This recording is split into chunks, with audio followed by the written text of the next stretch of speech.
Hello and welcome. This is indeed the Texarcist Live podcast, and I am the Texarcist, Shane Moore. I'll be here for the next hour and a half, 2 hours. Tonight we'll be talking about the paradox of time, timelines, time travel, and consciousness. It's definitely something that we all experience. But how do we experience something that Einstein said didn't actually exist? That time is an illusion, albeit a persistent one. That has absolutely always, fascinated me,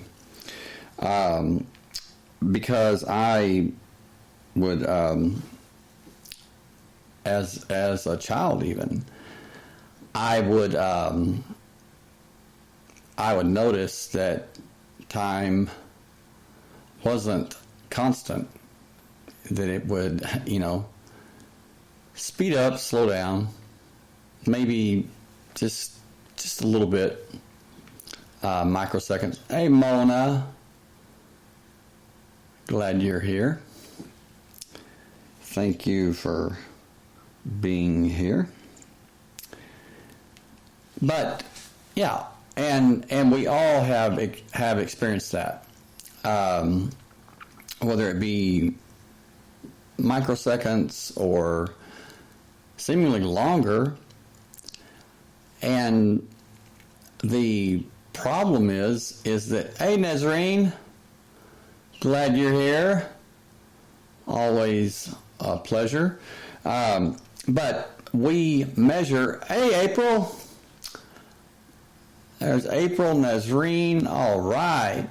We are definitely coming out smoking tonight. And last night was, I threw caution to the wind, and I'm going to do it even more so tonight. So, are you ready? I hope so. It's definitely not going to be boring, I'll tell you that. And if anybody says that it is, don't listen to them. Anyway, let's talk about time. Have you had instances where that, oh, Mona, please, bring it. Oh, okay. I just have to say that if I really brought it, Mona couldn't stand it. She would just be annihilated with just like half of what I would bring. So, and I'll probably die tonight. So anyway, nice knowing you. Love you, Mona. I love you, love you, love you. Anyway, that's the humor for tonight. Not by a long shot. But have you had times where time seemingly slowed down or stopped, or you experienced a time slip where you're walking or you're driving and it just you just look and an hour's passed, 2 hours, 3 hours, maybe longer. And you have no idea what's happened. It's like that's what they call it, a time slip. Einstein also talked about time dilation. I'll give the definition of that. But time is not constant. Most people, they say, well, it's time, is by the second, the atomic clock and all this. No. We are measuring time in this, three-dimensional, four-dimensional world, box. Hello. Time is the fourth dimension. So we can never measure time without the measurement being compromised. It's always going to come up, there's always going to be glitches, or it's, never going to make sense. So, I know that one day, Mona and I, we were driving in Irving, and we were going home, and Mona, she can attest to this. We drove down the road we lived on, the street we lived on, just like we had countless times before, and we're just, we just keep driving, and I start to look around, and things don't look familiar at all. And Mona, you might chime in on this. I mean, there were these big houses, these big ornate houses that you would see. Nezrine says, exams do this to me. Exactly. But there were these big ornate houses that you would see maybe like in the 1920s, 1930s, maybe 1940s, but big homes with the wraparound porch and the shutters, the just very ornate, detailed work. And these were being built. Okay, now I'm not saying that they don't do that in, that they didn't do that in 2017 or 2018, whenever it happened. But everything just felt very strange, very different. And I said, I feel really disoriented. I said, where are we? I said, we should have been home.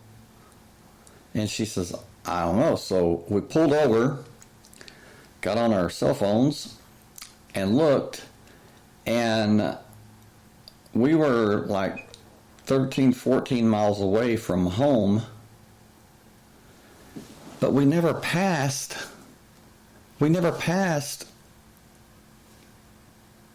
our apartment. We never passed our apartment complex.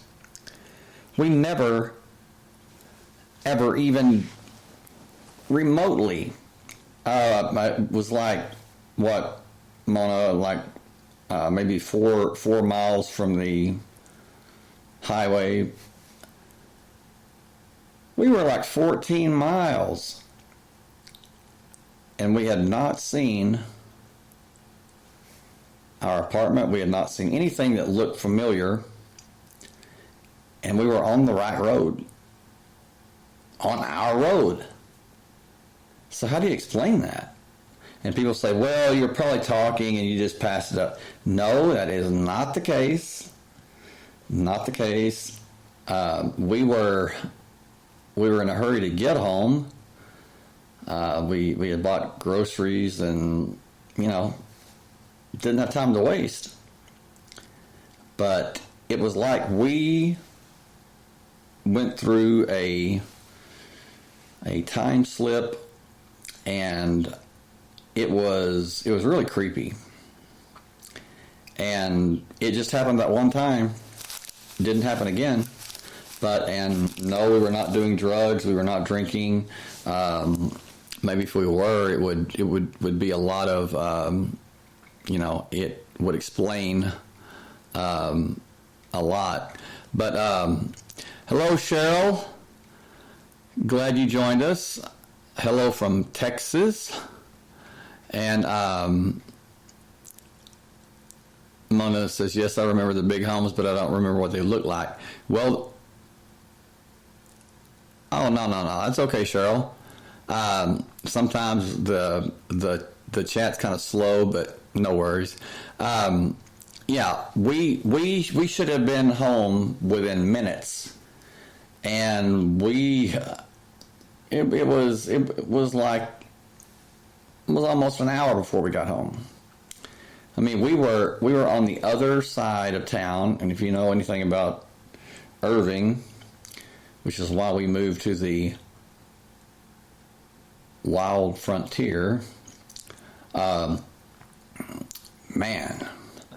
you get caught in that traffic at the wrong time, and yeah, it may be an hour or two before you get home. So, but I swear it was like we had literally traveled to like the 1940s or 30s or whatever, and I just felt this. Like I said, I felt disoriented, kind of dizzy, and very much like I've read about the sailors or the people that describe the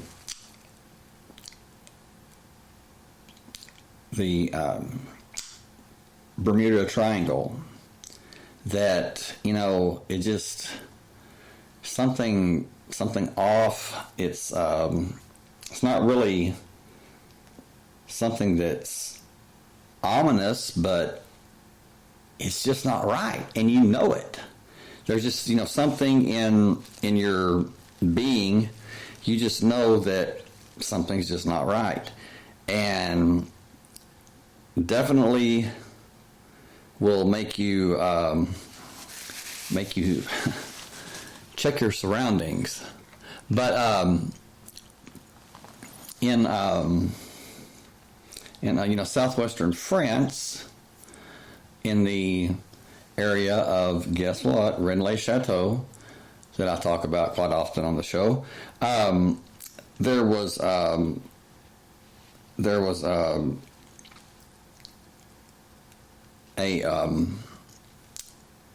two women that were walking, and this was back in I don't know when, but it was maybe 19. I don't know. I'm just gonna say 1980, 1980s.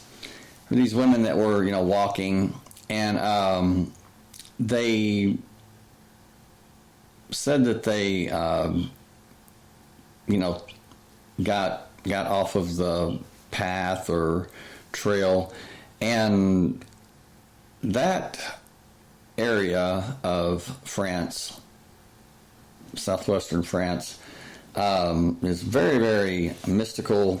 It's a lot of people say that it's magical, and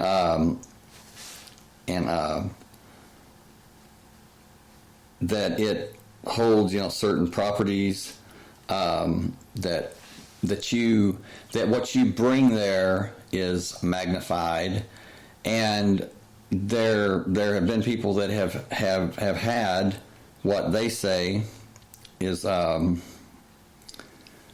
definitely time travel experiences.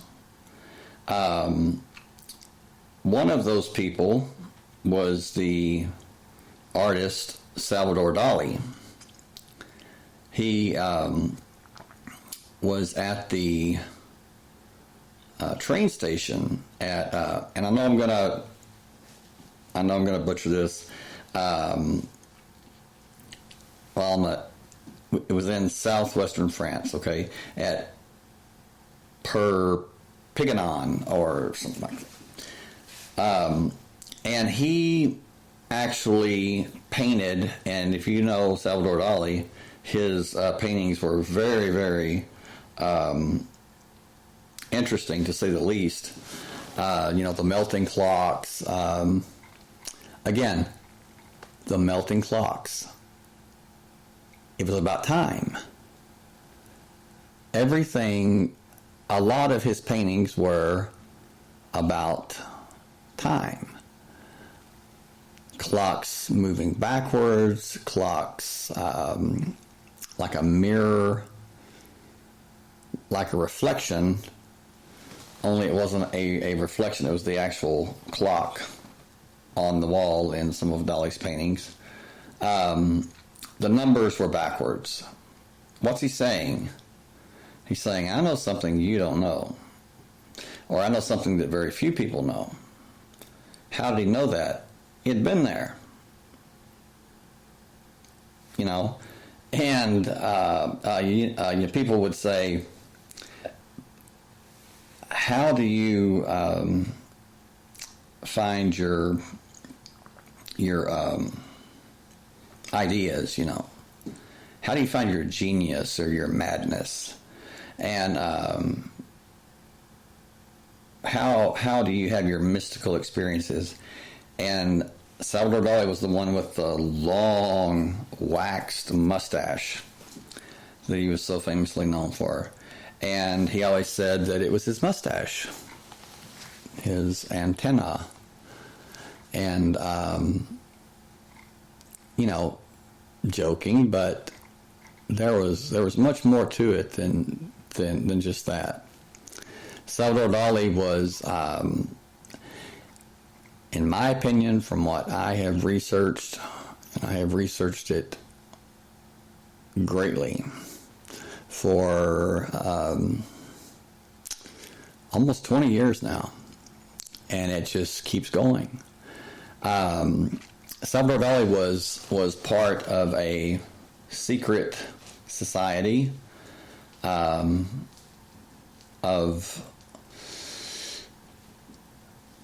those that were. It's a generational secret society that follow and practice the Kabbalah, and not the Madonna, Britney Spears Kabbalah. I mean, the real deal. And what the true Kabbalah teaches is that matter at the subatomic level, or at the quantum level, if you want to say that, can be changed. Can be changed by the praying or the repetition of Hebrew letters. There's 22 Hebrew letters, and they study the book of formation, which is basically it's a very short book. I have read it several times. It's very hard to understand. I don't understand everything in it, but it's a lot of metaphorical language. It's a lot of the language of the birds, the green language, and what I mean by that is it's wordplay. You are reading something that comes from the area of southwestern France and that area of northern Spain. You've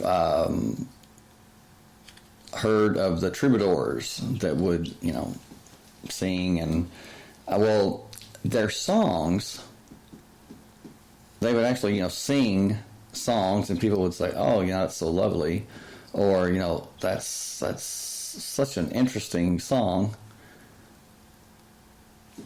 But they didn't realize that they were not singing about what they were saying. Not at all. It was something completely different.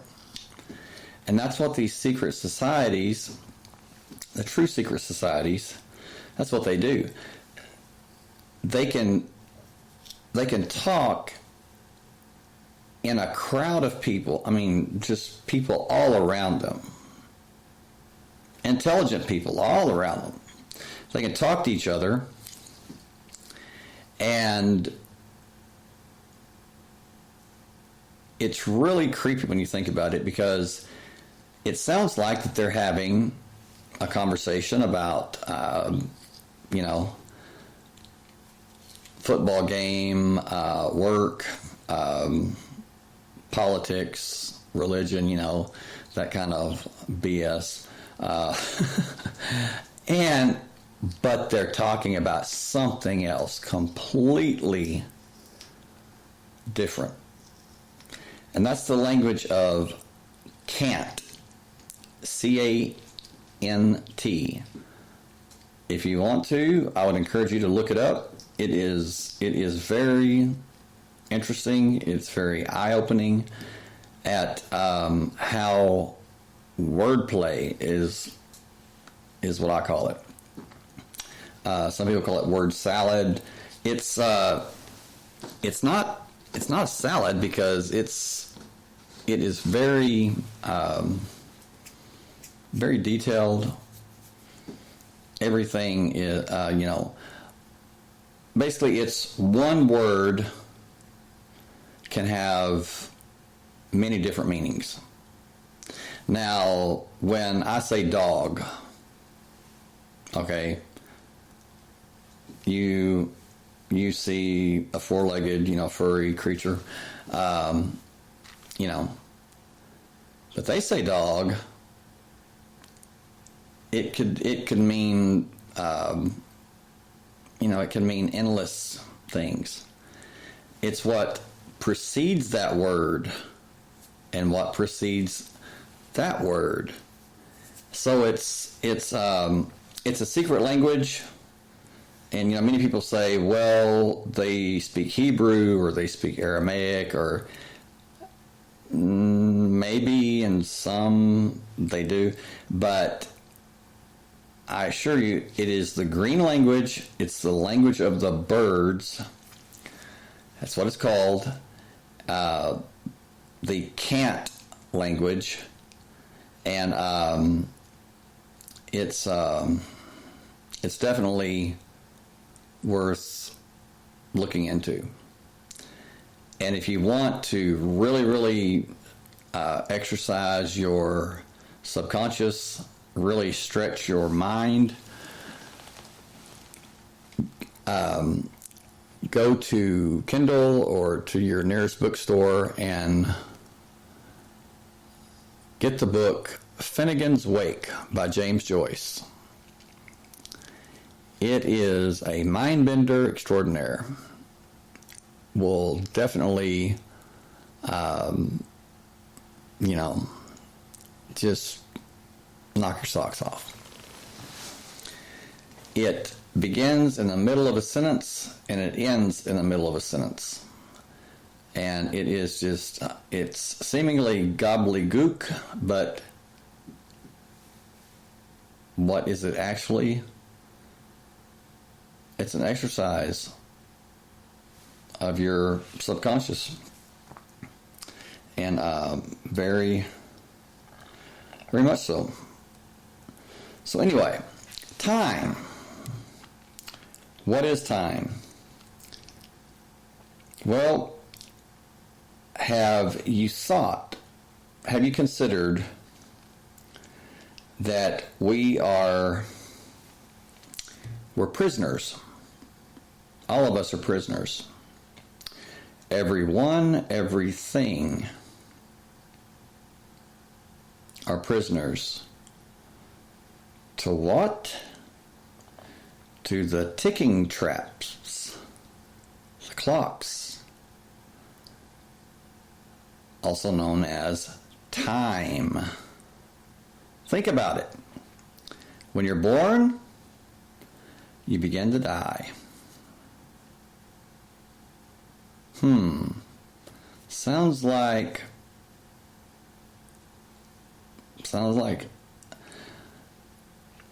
slavery to me. Sounds like a prison to me. Sounds like a sentence being served. No, I mean, don't quote me on that, but I mean, I'm just saying, we are slaves to time. You go to sleep at a certain time. You wake up at a certain time. That alarm clock goes off. People say, well, there's nothing that rules me. I beg to differ. Time rules you. I don't care who you are. Well, it did when I worked. Listen, it still does. You have a doctor's appointment. You're there at a certain time. You take your medicine at a certain time. You eat at a certain time. Time. Okay. Now we get into another word for time. Greek word for time. Chronos. And what is another word for Chronos?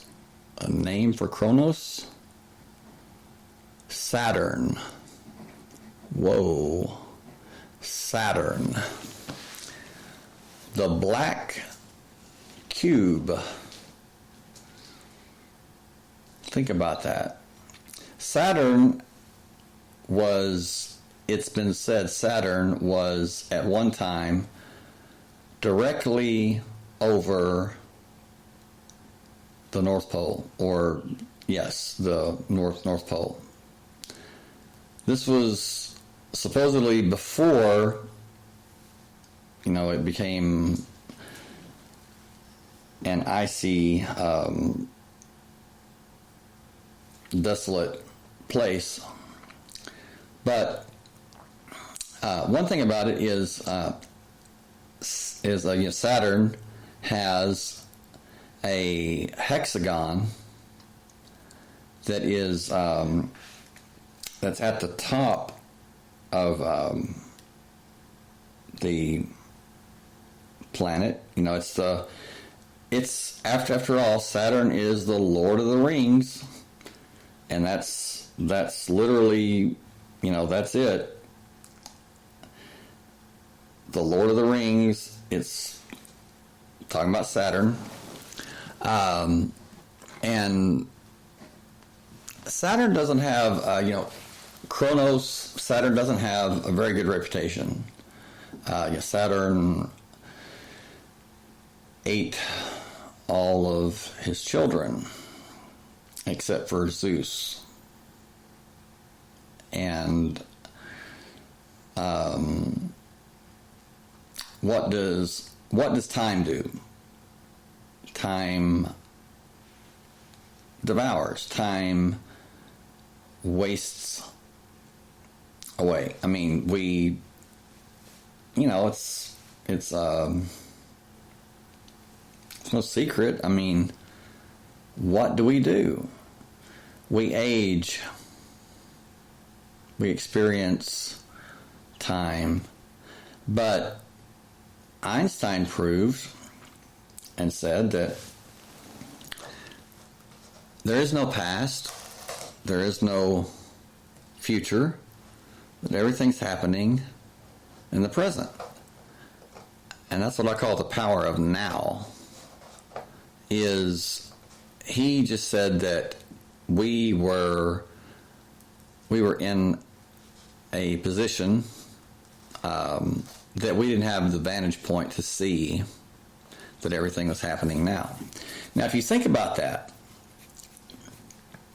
everything is happening now. What does that mean? Are we playing catch up? Or, well, in a way, yes, we are. Because if everything is happening now, then that means that, now don't take this the wrong way, I don't want people to, go out and say, well, Shane said that,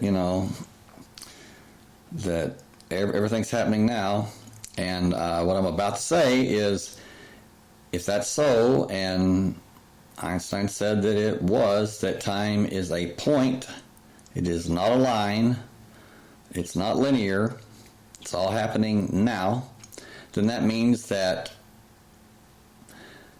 we all have lived our life and we have died. We're just catching up to it.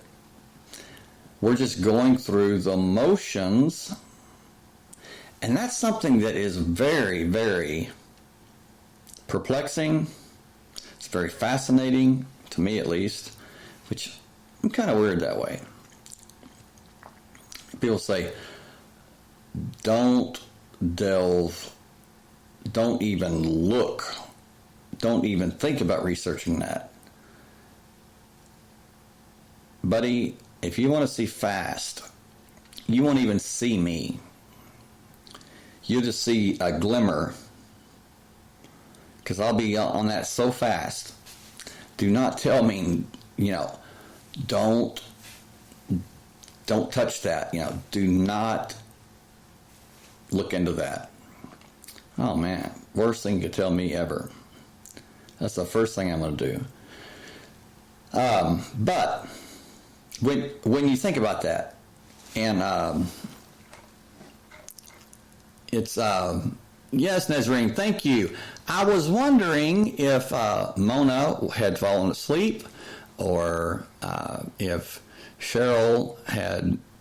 Mona had put some kind of spell on Cheryl to make Cheryl fall asleep, and if they were just like sleeping, or I'm kidding. I know it's late, but yeah, give me your feedback on this, because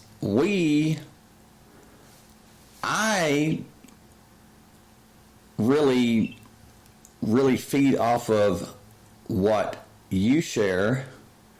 And, there's been people say, I made a few comments and they were stupid. And no, they weren't stupid at all. I learn more from you than you learn from me. I mean, to be honest with you. Because you may say something and you might not think that, you think, oh, well, it's nothing. I might think about it for a week or 2 weeks. And you never know, You never know that what you say can really impact, impact and even change someone's life. Now, after I said, that we've already lived our life and we're dead, really. Yeah. Well, that's great, isn't it? Wow. I don't think I'll ever be able to come back from that. So, might as well just close up shop and, say goodnight and best of luck to you. Never going to happen. Never going to happen. At my funeral, which I don't plan on attending. Anyway, the minister is, going to, everyone there is going to be in for a treat, because I plan on crawling out of that casket. It's like, I'm back. It's showtime. Yeah. Wouldn't that be something? And I would do it. I really would.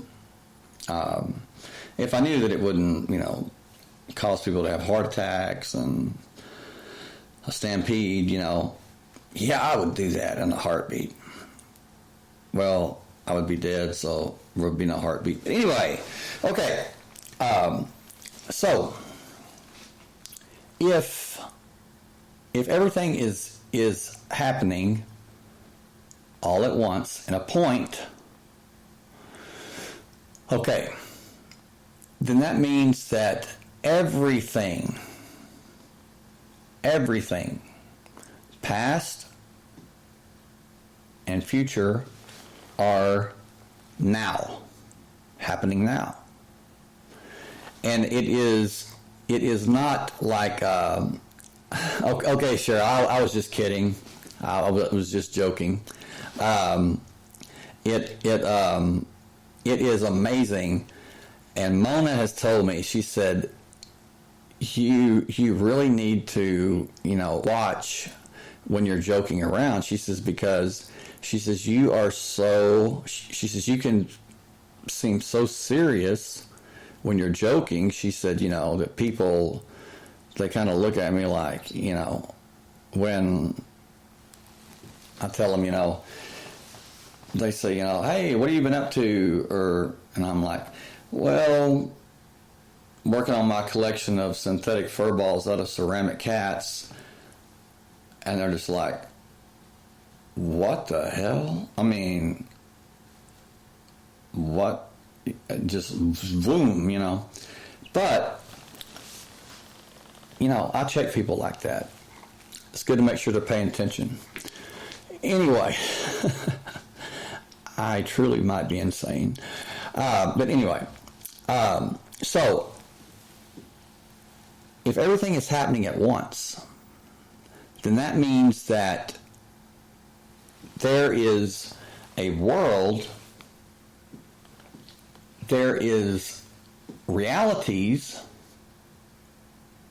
there are events that are happening, not as I said last night or night before last, not like I thought for so many years of parallel realities or parallel universes as being like, we're in this one, and then there's one beside us, and then there's one beside us, and then there's one beside that one, there's one beside that one. No. That would be a linear time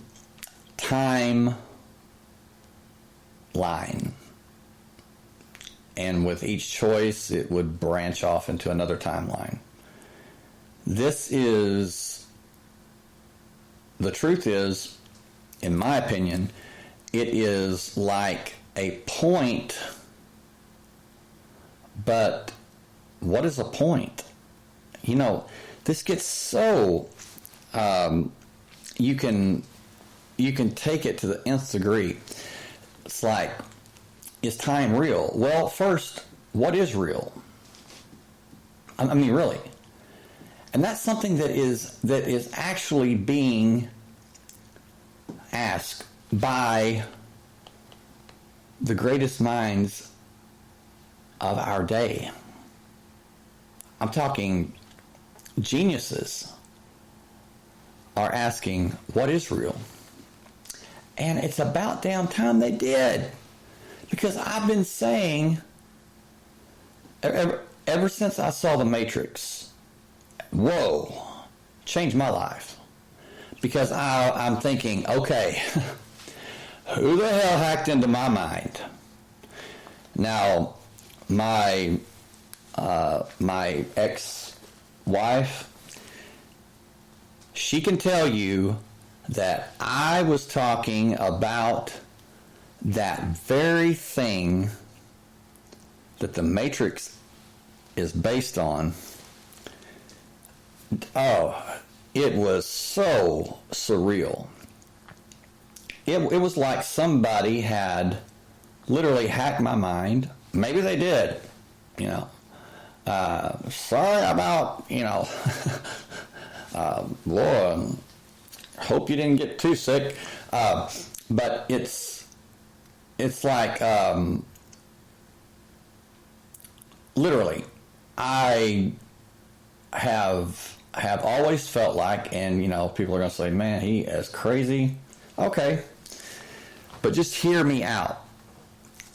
I have always felt like, even as a kid, that I really wasn't here. My body's here. and my spirit is, inhabits my body, but my spirit is also somewhere else. And when I saw the pods that the machines had built in the Matrix that Neo was in, and every human was in, and they were being fed this digital reality of the Matrix while they were in these pods producing energy for the machines. They thought they were living life, and they weren't. And when Neo is rescued from his pod, he goes down the basically a toilet because the pod flushes him. Where does he go? He goes into the water. He goes into the water, under the water, and Morpheus, his ship, now just stay with me, his ship, Nebuchadnezzar was an ancient king of Nebuchadnezzar, ancient king in the Bible that was one of only three men who were actually, truly kings of the world. A very, very powerful man. The Nebuchadnezzar, and it says it has something like MK, and then it has numbers, and those numbers it's saying Mark chapter 4, I believe, and it gives the verse, but it says, and when the evil spirits saw him, talking about Jesus, says they, screamed, "We know who you are." And what had just happened to Neo is he, watching the movie, he was flushed and he went into the water, and Morpheus saved him from drowning. No. He was born again. He was baptized. Water purifies. People say, oh man, he was flushed like a toilet, He goes into the sewer, he's filthy. No, that's not the message. You missed the whole thing. Wasn't a toilet. It wasn't that he was filthy. It was he was purified. He was dead. He was alive, but was he living? No. He was not living. He was alive, but he was living a lie. He was believing the lie. He was living the illusion. Now, how many of you, how often do we do that and we're not even in a pod? Or are we? Just something to ponder. Because if you are in fact in a pod, or your consciousness is somewhere else, and like we said, atoms are 99.99% empty. So the body you believe you have, that you look in the mirror and you say, oh, I'm getting so old. Well, that's time that doesn't exist. That's the illusion that's not real, that's having an effect on you, which is also not real. So how is it real? You see where I'm going with this? How's it real?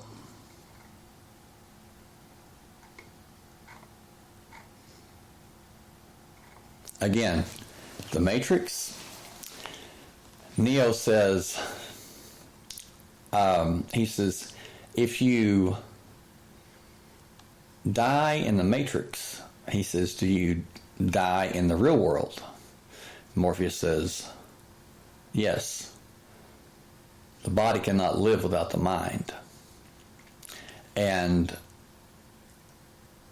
when they're training in the simulation, he's bleeding, and he said, I thought it wasn't real. And Morpheus says, your mind makes it real. Hello, that's the key. That's the big secret. Your consciousness makes it real. I can't emphasize that enough. It's not real until you make it real. How do you make it real? By believing it's real. What did Jesus say? What did Buddha say? What did every spiritual giant, not literally, but what did every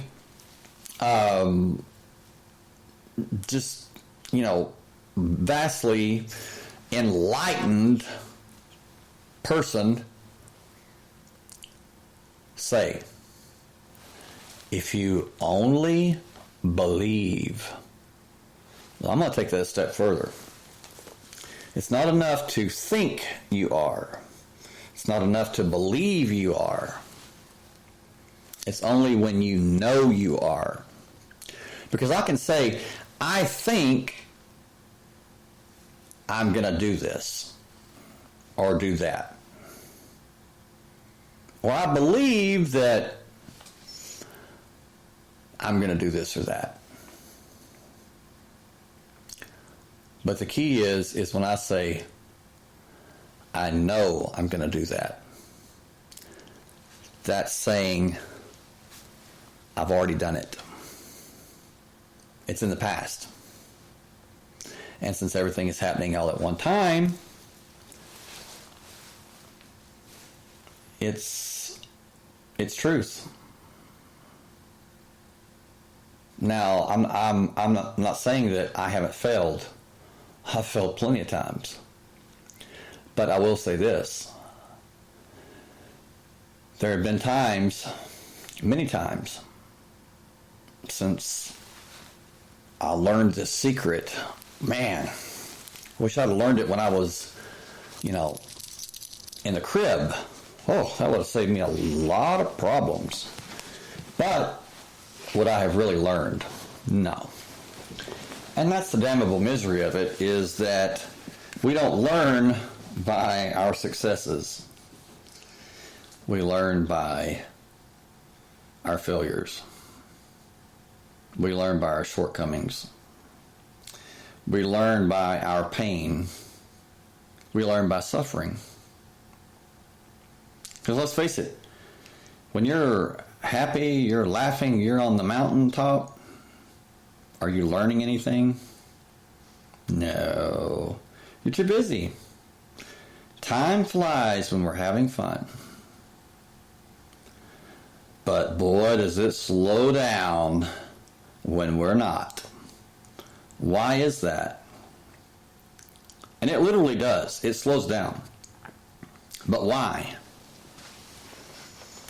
So you can take notice, and you can focus, and you can decide to get bitter or get better.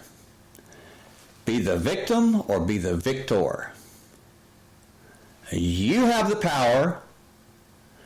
and I'm sorry, but all of you with this victim mentality, poor pitiful me, get up off your ass, stop feeling sorry for yourself, go look in the mirror and say, you know, these problems that I'm having, yes, it's hell, but damn it, I am going to eat those problems for breakfast. I'm going to eat them like candy. Matter of fact, bring it. You know why? Because I can handle it. Start thinking like that. Stop this meek and mild mentality. Start strutting it. Really. Even if you're pretending, do it anyway. Number one, people are gonna notice you. You're not gonna be ignored anymore, if you are to begin with, which I was for years, believe it or not. And I just got tired of it. I was like, and it happened. I was in this club. I was like 22 years old. Well, it was like 20. And I'm sitting there, and my entire life, I mean, my teenage years, I suffered from deep depression. Oh, horrible. And was just awful. And I'm sitting there, and I'm drinking, but I'm not drunk or anything. I mean, I'm not even buzzing. And I start looking around, and I see these guys that, let's just say that,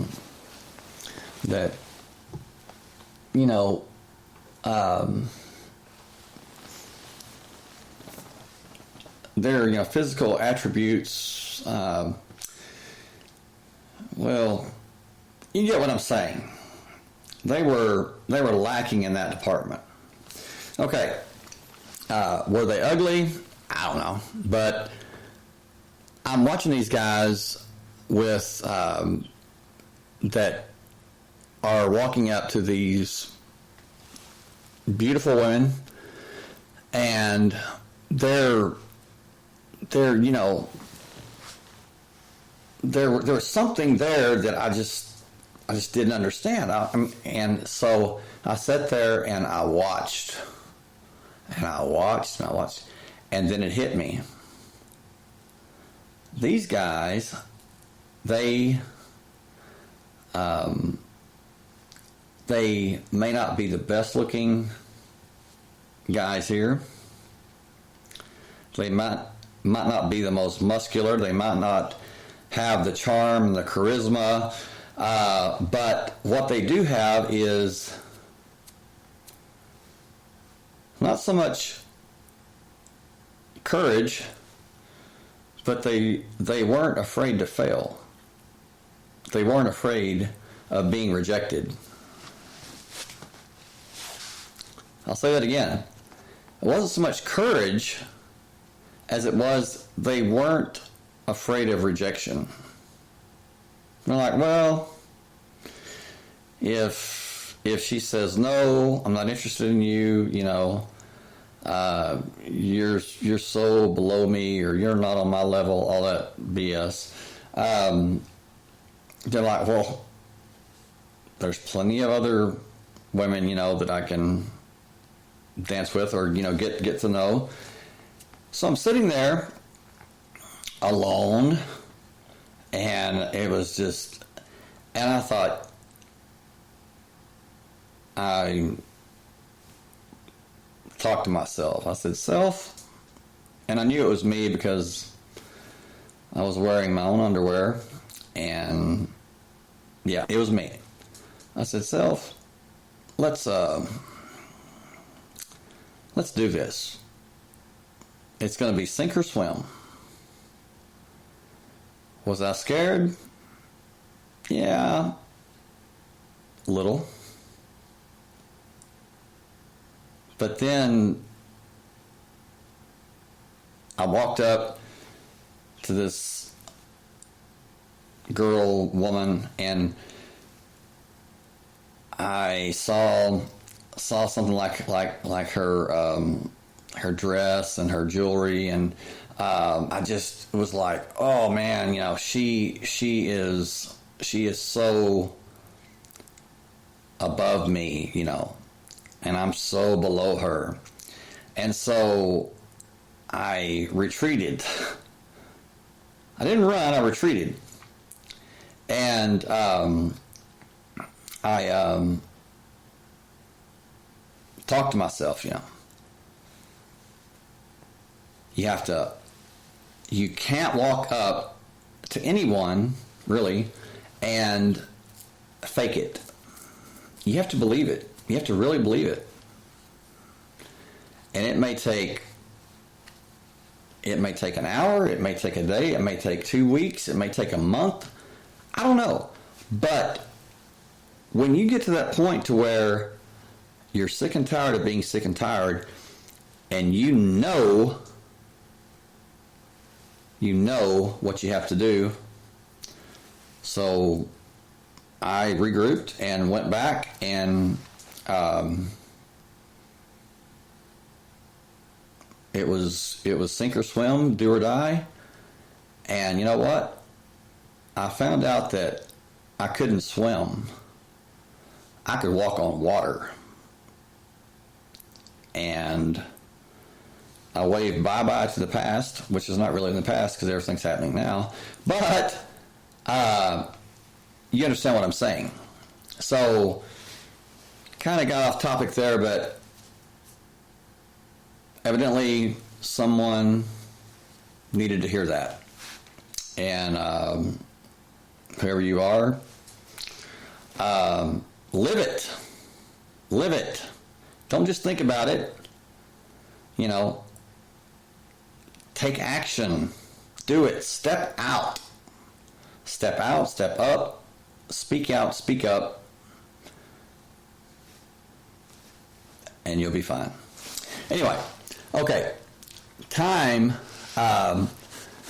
Nazarene says, the future is happening now because we do things now that will affect our future. Wow. That's profound, Nazarene. I'm going to say that, and I'm going to put you as the as having quoted that. The future is happening now because we do things now that will affect our future. That's right. That is a paradox, but I was listening to YouTube, and I need to start writing these down. As you know, most of you know, I used to keep notes on everything. Now, it's all mental. Like 95% is mental. There's people that say, do you keep notes? Yes. Are they online? No. They're on my line. In my mind. And they're like, well, how do you do that, Well, it's practice. You start out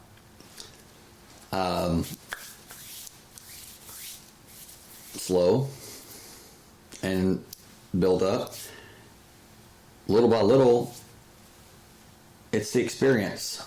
You go through the experience little by little, baby steps, and then you're taking big steps, and then you're taking leaps and strides.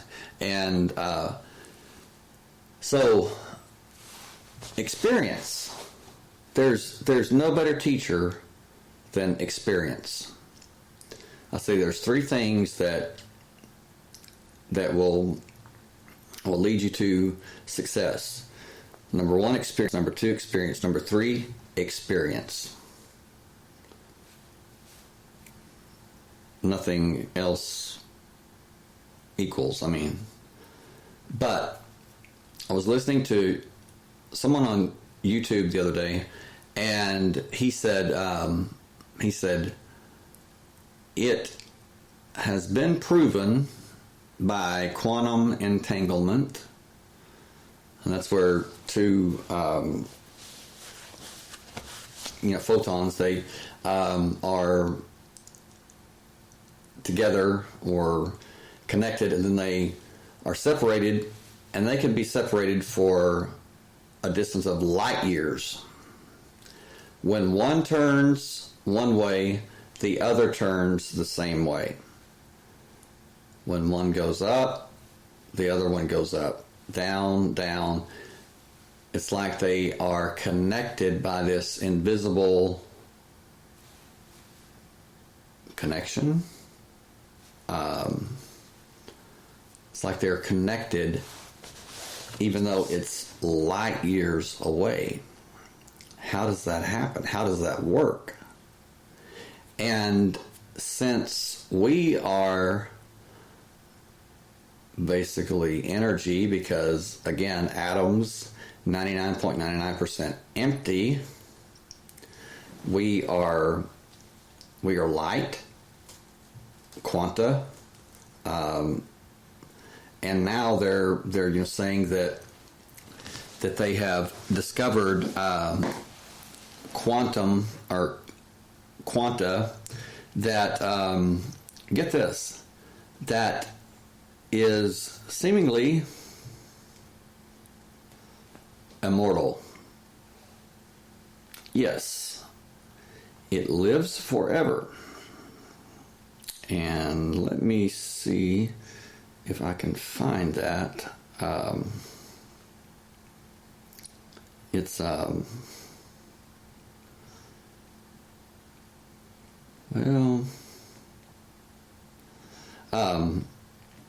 but I was like, yes, I really, really like that, because I have said for a long time, people say, yeah, when I die, and I'm like, well, I'm not going to die.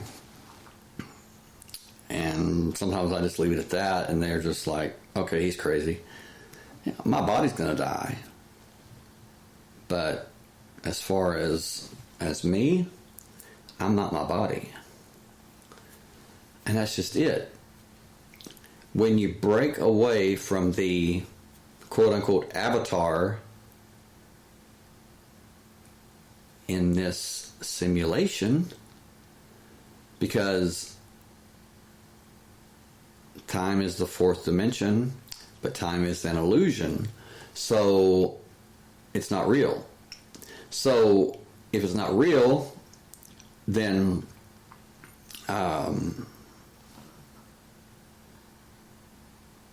we're already living forever. People say, oh, I can't wait to start living eternity. Darling, you're living eternity now. It's not something that's going to happen in the future. It's not something that's going to happen when you die. You're living it now. You're just in a body. Does that make sense? Or I should say, does that not make sense? This episode is like really just up and down, up and down. But, okay, it says, number one, this is in the news 2 days ago. Strange dark matter findings could rewrite the universe's history. It says 7 crucial questions about quantum computing and cybersecurity. And then, let me see.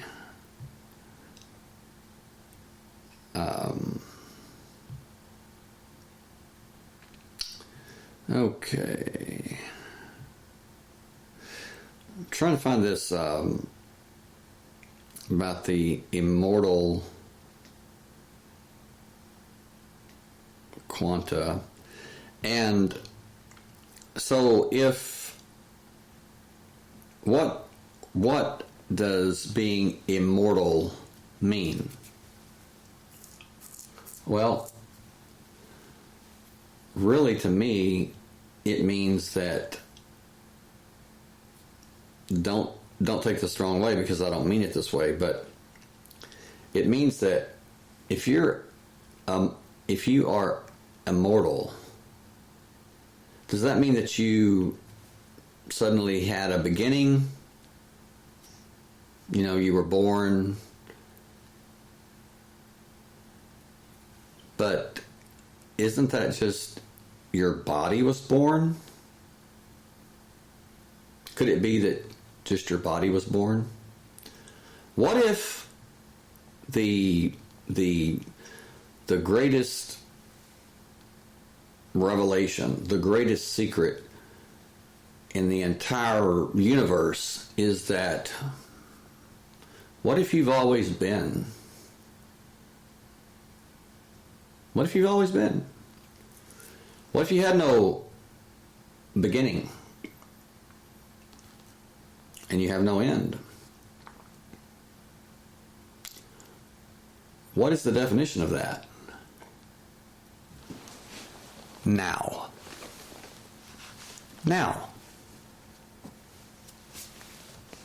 What is the definition of if you have always been? And I know, but see, that's where quantum physics, yes, God said He knew us before we were in the womb. Thank you, Cheryl. Absolutely. He said He knew us before we were in the womb. What does that mean? That we existed, just like I said, before our bodies were born.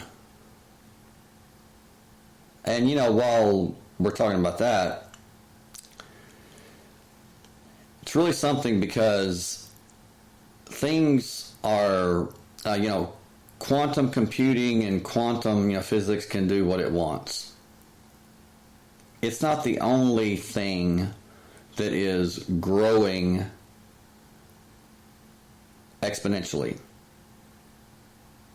I think that there are people who are being given knowledge at an exponential rate, and it's going to increase and increase and increase until it's instantaneous.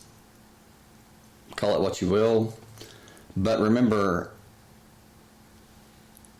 I said it, and I'm saying it now, that just because there's, quantum computers and everybody's, quantum computing, it's a bad idea. Well, it is a bad idea, but people say, we don't stand a chance. Really? Now, I'm not buying that. They say it's too late, artificial intelligence, it's going to take over, and it's going to, yep, we've already lost. Like, speak for yourself.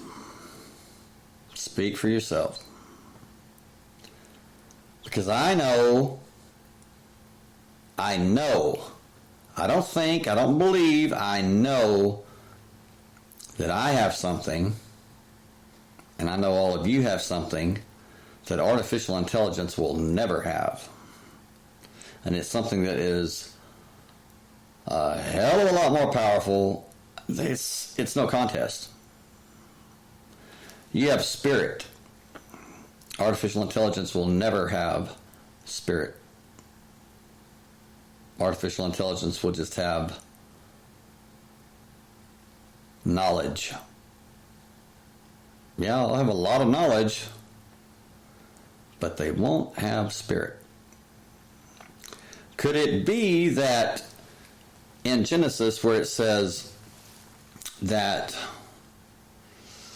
And God said, let us make man in our own image. And male and female, he created them. But let us, plural, and that's feminine plural. Let us make man in our own image, male and female. He created them. And then in Genesis 2, it says, and God formed man from the dust of the ground, and he breathed into his nostrils the breath of life, and man became a living being. It doesn't say that in Genesis 1. So there's two separate accounts. There's two separate creations of what was called man. The only difference is in Genesis 2, this man that became a living being received part of God, the creator, the source, the programmer, the architect, the author of this screenplay.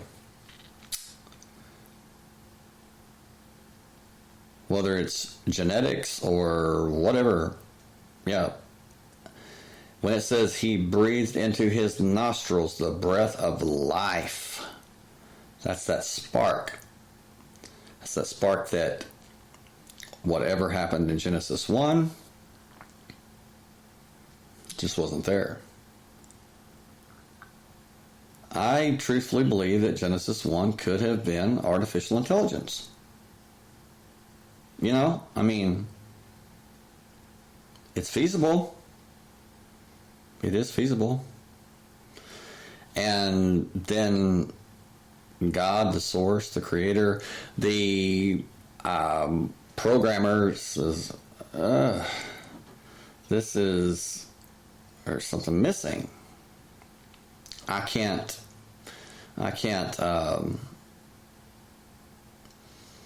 communicate with something that's artificial. So what does it do? And by the way, I believe that God is male and female. Yes, I said that. Male and female.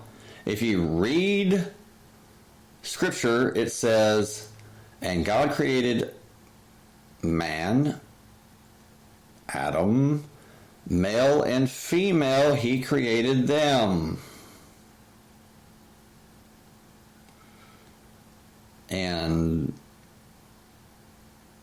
then Genesis 2, it says, and God created man and breathed his breath into his nostrils, and he became a living being. But it was just the man. And then it says that he took a rib from Adam and created Eve. Now, that's a stretch, but could that rib be ribosome? I mean, could that, be like veiled genetics, where he took the DNA from first creation and made the second? But that's something to think about too. If everything is all happening now, then that means that the beginning and the end are right here, and everything in between. Or if there was no beginning and there is no end, it's all here now. It's all taking place now. People say, man, I'm so scared about going to hell. Say, well, really, do you believe the Bible? And a lot of people say, oh, of course. I believe every word of it. I said, okay, well, so you believe that in prophecy that it's 100% true, infallible, absolutely, every word. I said, well, you really shouldn't worry about it then, because if that's the case, then you're already either in heaven or hell. You just don't realize it yet. You just haven't made it that far yet. But you're already there. Why?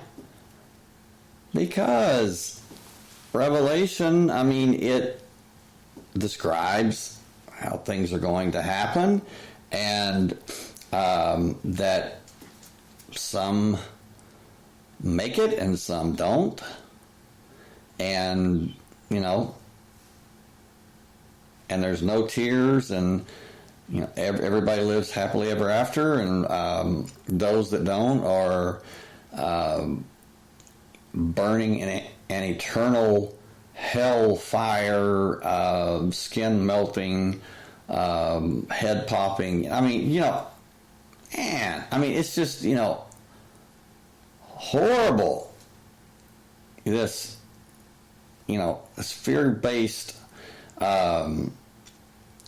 fear-based religion to control, and God forbid that anybody speak against that, because back in the day of the Salem witch trials, in 1500s, 1300s, whatever. If I had said,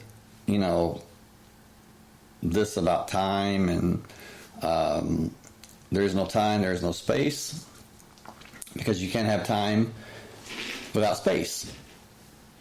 So that pretty much tells you that everything's happening now.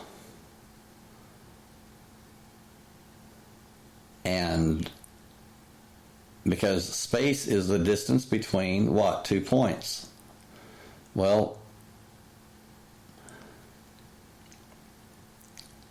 time is how long it takes you to travel between those 2 points. So you can't have space without time. You can't have time without space. There's the space-time definition or whatever.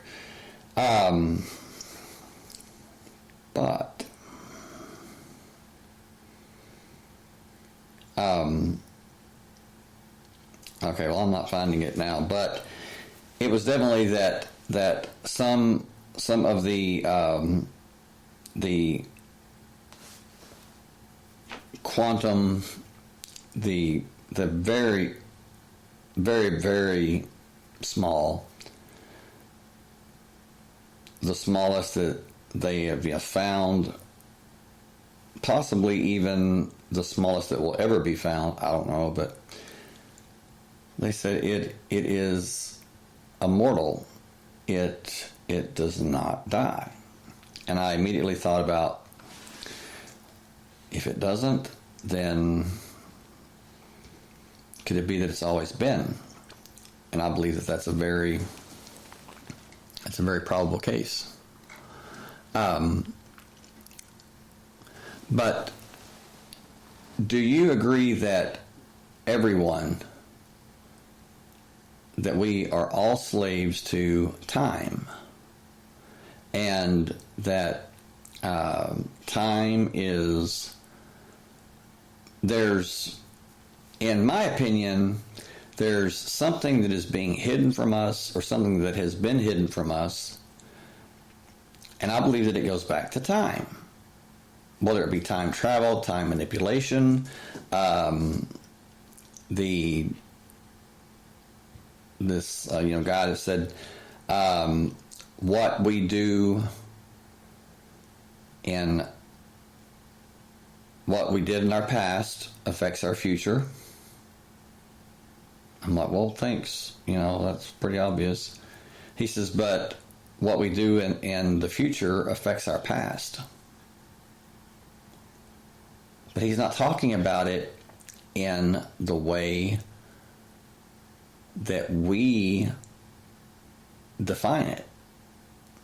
He's talking about it, everything's happening at one time. Everything's happening in a point. So in that case, what you do in the future does affect your past. What you do in the future, what you're doing now, is affecting you as a child. Whoa. And now that's a paradox for a paradox. Yes. And you can read certain, things like Alice in Wonderland, where there were different, I don't know if it was Tweedledee, Tweedledum, where one of the characters, I'm not very, very familiar with that, but said, she said, well, can I travel to the, she says, if I can travel to the past, can I travel to the future? And it might have been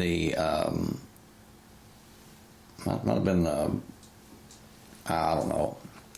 But anyway, someone said, well, it wouldn't be very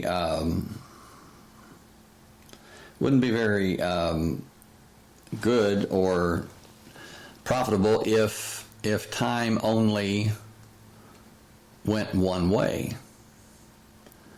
And this is Lewis Carroll writing this. And Lewis Carroll, if you want to read his biography, he knew a lot, and he encoded it. He hid it in books like Alice in Wonderland, Through the Looking Glass.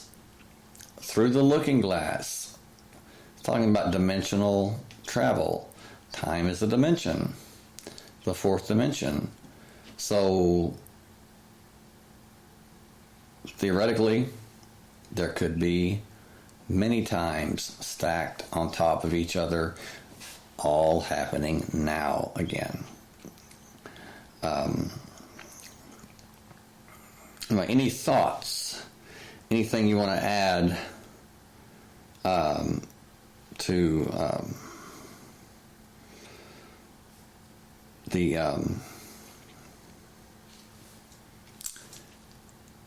this, as far as do you think that that time is being manipulated? Do you think that it's being do you think time is being messed with? Do you think that there are people, or that the technology exists to truly send someone back? Maybe not in the physical form, but maybe their spirit, their essence, back in time and do things differently. I mean,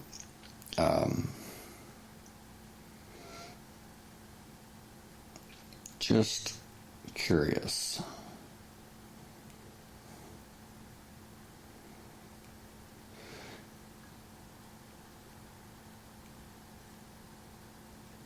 Okay, I think I found this. Okay, this is it. And this would really explain quite a bit. Scientists find evidence a strange group of quantum particles are basically immortal. Nothing lasts forever. Humans, planets, stars, galaxies, maybe even the universe itself, everything has an expiration date.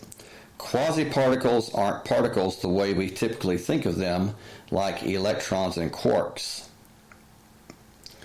And this was 4 days ago.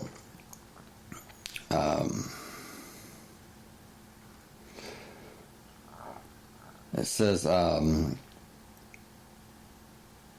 but things in the quantum realm don't always follow the rules.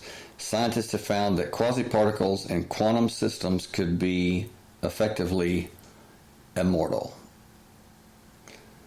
That doesn't mean that they don't decay, which is reassuring, but once these quasi-particles have decayed, they are able to reorganize themselves back into existence, possibly forever. Does that sound like something you've heard before? Eternal life? Yeah, sounds familiar. Eternal life. But once these quasi-particles have decayed, they are able to reorganize themselves back into existence, possibly forever. Just a question. Just a question. I'm just putting it out there. Could that be like a resurrection?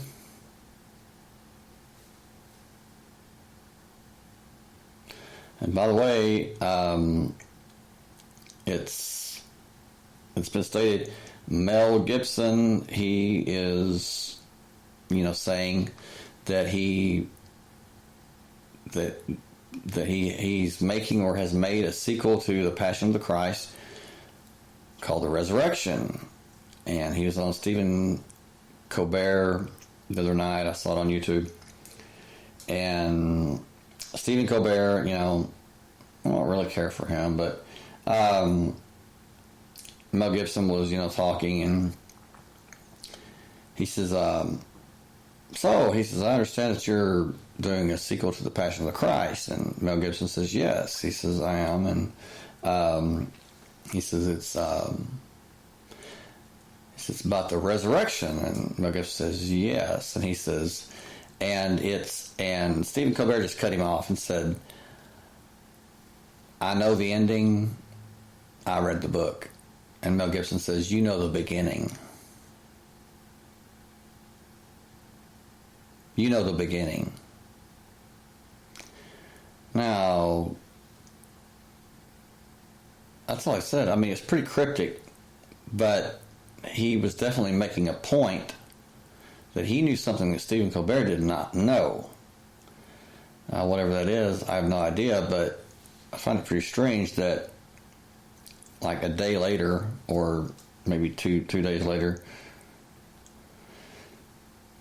this comes out about the immortal quasi-particles. It says this seemingly flies right in the face of the second law of thermodynamics, which asserts that entropy in an isolated system can only move in an increasing direction. Things can only break down, not build back up again. Of course, quantum physics can get weird with the rules, but even quantum scientists didn't know quasi-particles were weird in this particular manner. Until now, the assumption was that quasi-particles in interacting quantum systems decay after a certain time. Now we know that the opposite is the case. Strong interactions can even stop decay entirely. Whoa. That's huge. I mean, can stop decay entirely? Cheryl, you say, I think it's possible that 2020 is the past and other humans are living in future, and maybe aliens are coming back looking at where they came from on time. Does that make sense? Okay, let me read that again. I think it's possible that 2020 is the past and other humans are living in the future, and maybe aliens are coming back looking at where they came from on time. Does that make sense? Okay.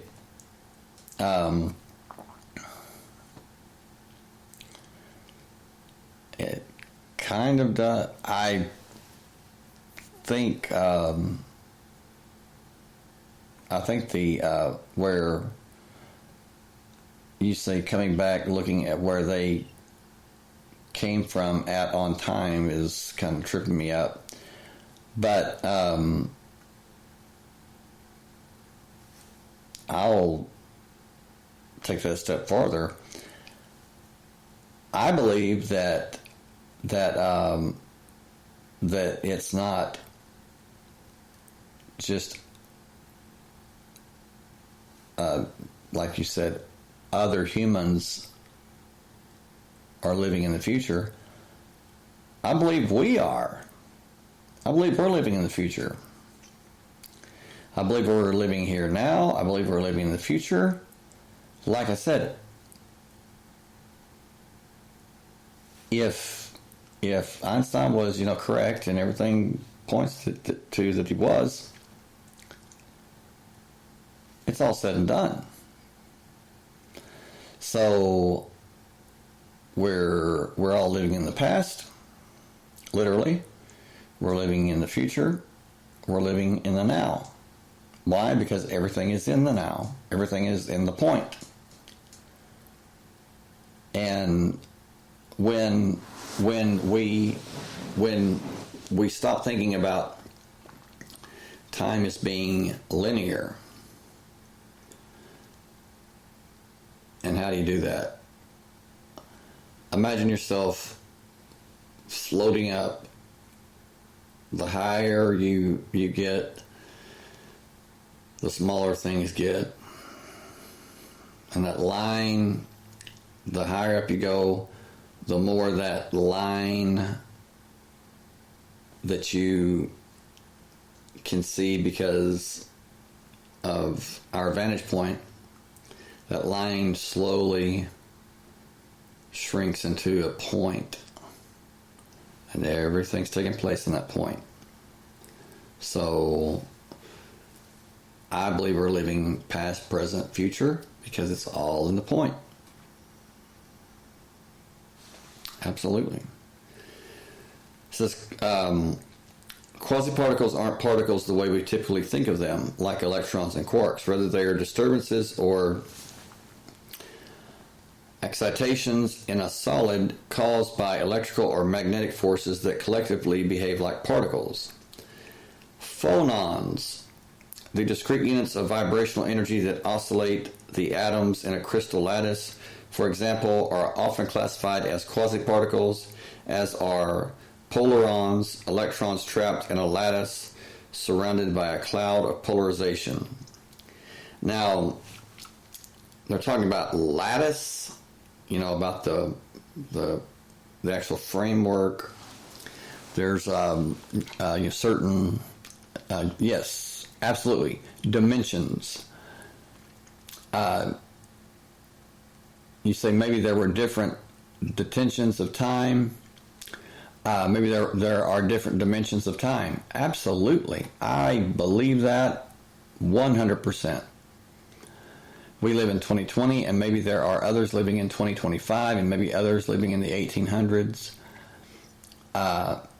Absolutely. But what I'm saying is that if you believe or you adhere to we are not our bodies, then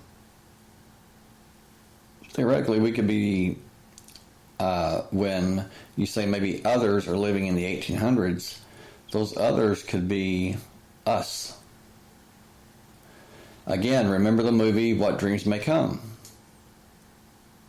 when Max von Sydow helps him, and it turns out that I believe that Max von Sydow, the old man, was actually his son.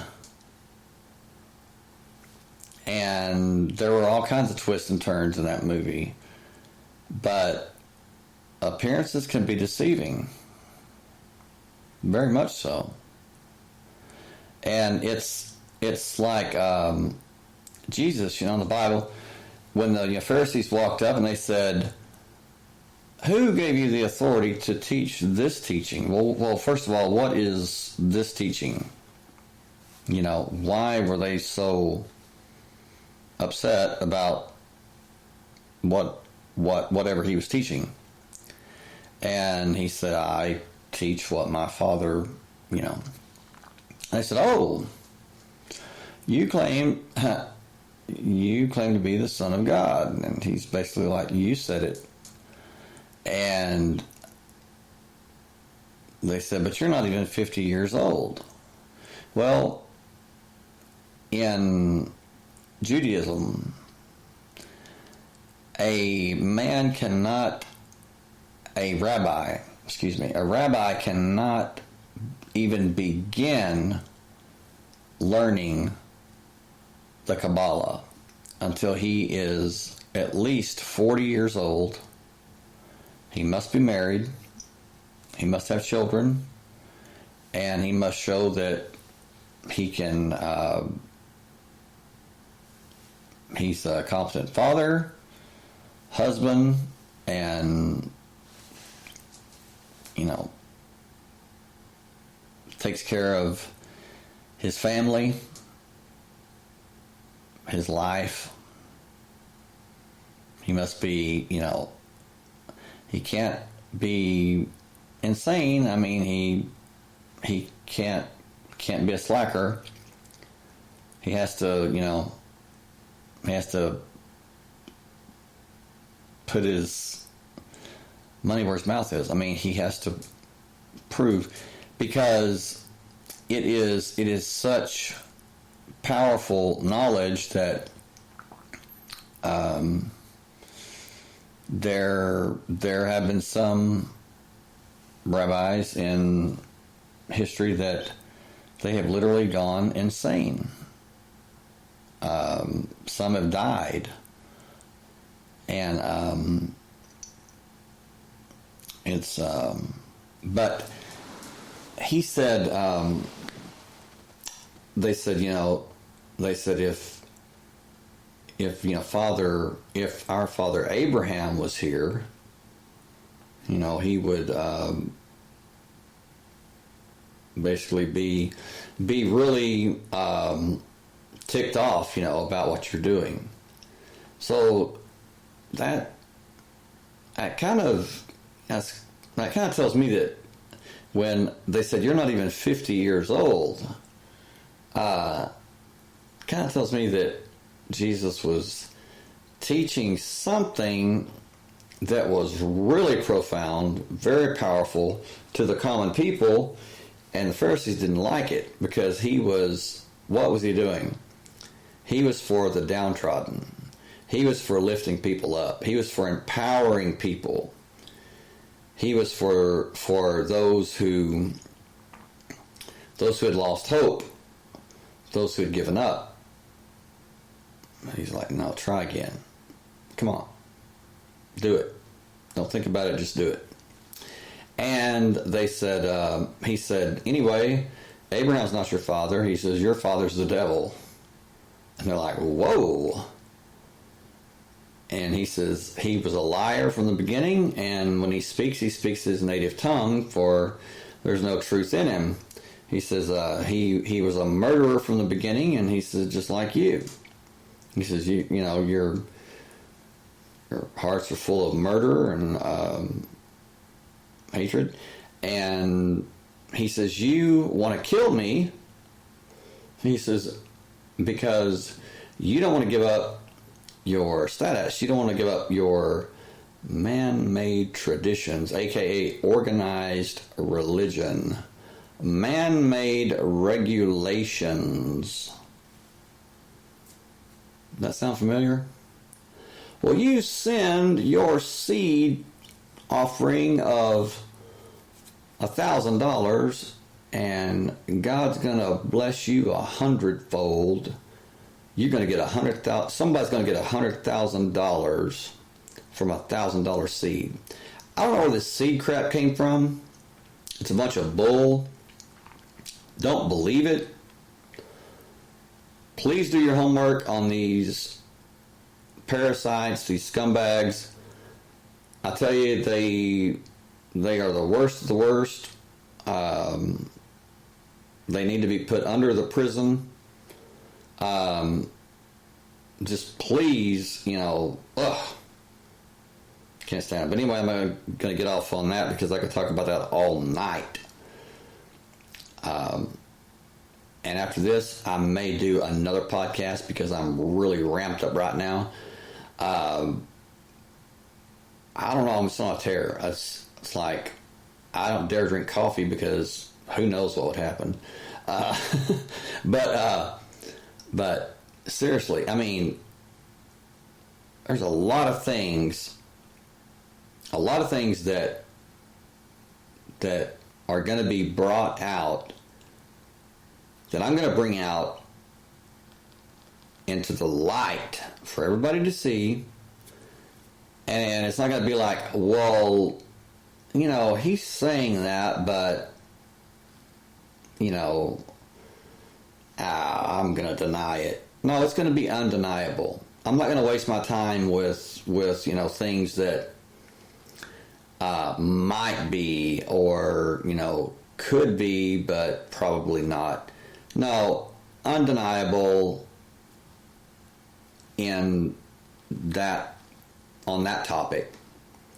Yeah, definitely people are going to be shocked, saddened, but at least truth. You'll know the truth. And so many people say the truth will set you free. No, that is not right. That is not right. It does not say that, and it does not make sense when say that. When you say truth will set you free, absolutely not. The truth you know, the truth you understand will set you free. But I have to be honest with you, a lot of times first it's going to break your heart, it's going to piss you off, you're going to be so damn mad you're going to have powder coming out of your mouth from grinding your teeth, or you're going to cry an ocean of tears. But I'll tell you this, I would rather have someone tell me the truth or show me the truth than to tell me or show me a lie. I would rather feel the pain and know the truth than to be happy and live a lie.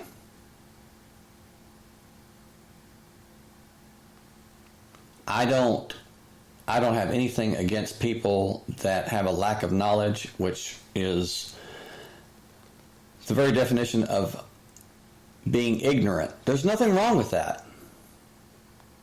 But I do have a problem with stupidity, which is willful ignorance. It's a choice. And you know, people that, you know, go around, you know, bragging about how dumb they are, or how they're proud of it. You know, they're proud of their ignorance, proud of their stupidity. I don't hate those people, but I just can't be around them because I don't know. I just can't comprehend that. I mean, I'm not being arrogant. I'm not being conceited or anything. I'm just saying I cannot comprehend that. It just doesn't compute. But the Pharisee said, Abraham's our father, and if he were here, he would be upset because of, you know, what you're teaching. Jesus said, I'll tell you the truth. He said, if Abraham was here, he said he would rejoice because he would know who I am. And he says, I'll tell you the truth. Before Abraham was, I am. Whoa! There's that time. There's that time. And the way that it was so, I mean, it was just perfectly slipped in. And I guarantee you, in my mind, the Pharisees, their mouths were shut.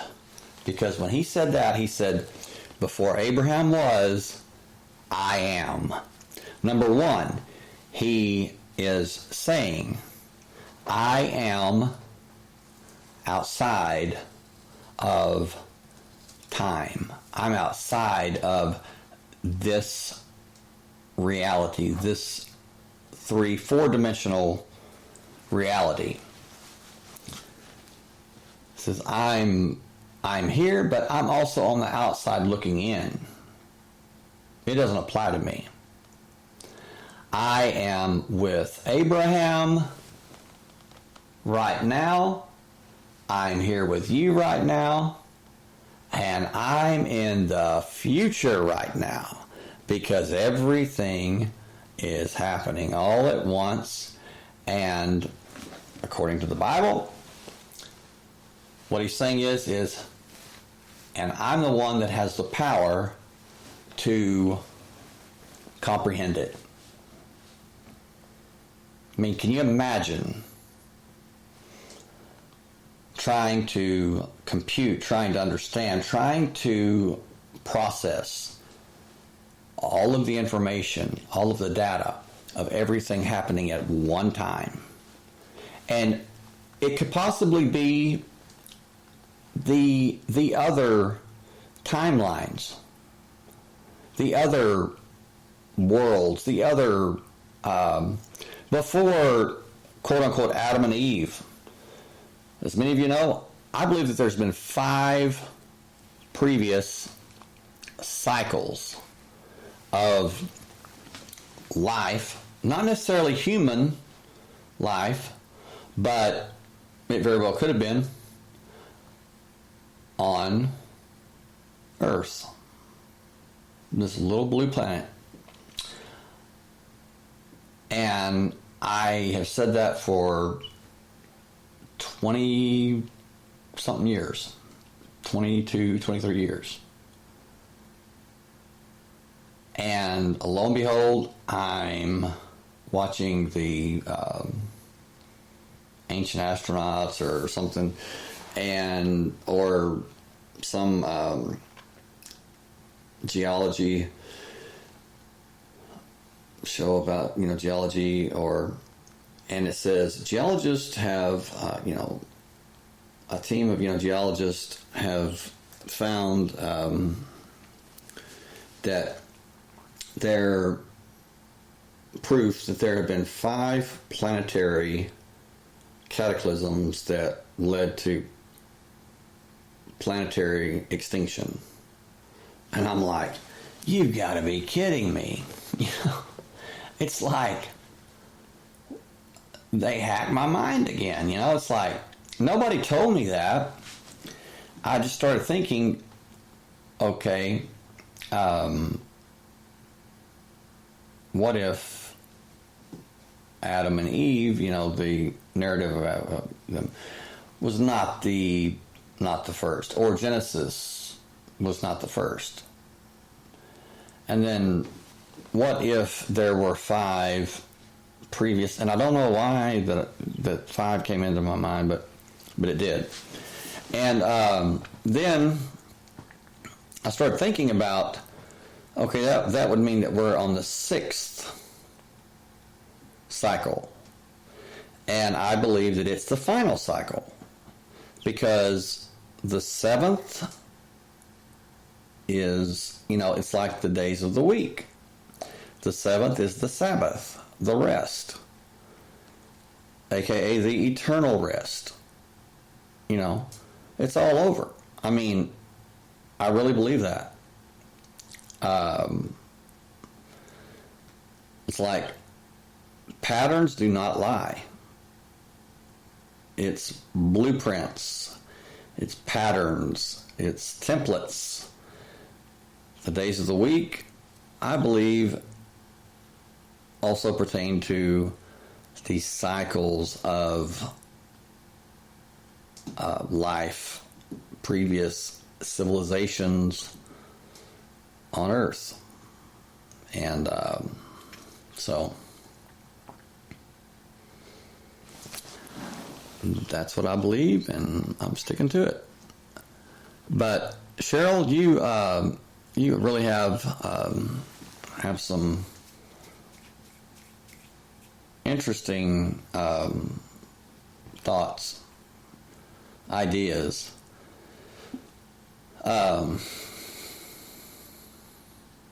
And I do believe that you are correct, because again, Geordie Rose of D-Wave Quantum Computing, he says that there are endless parallel realities. He says they're just a little bit different than the one that we're in, now. But my question is, with his, intelligence or purported intelligence, when he says they're just as real as the one we're in now, how does he know that this is real? This could be the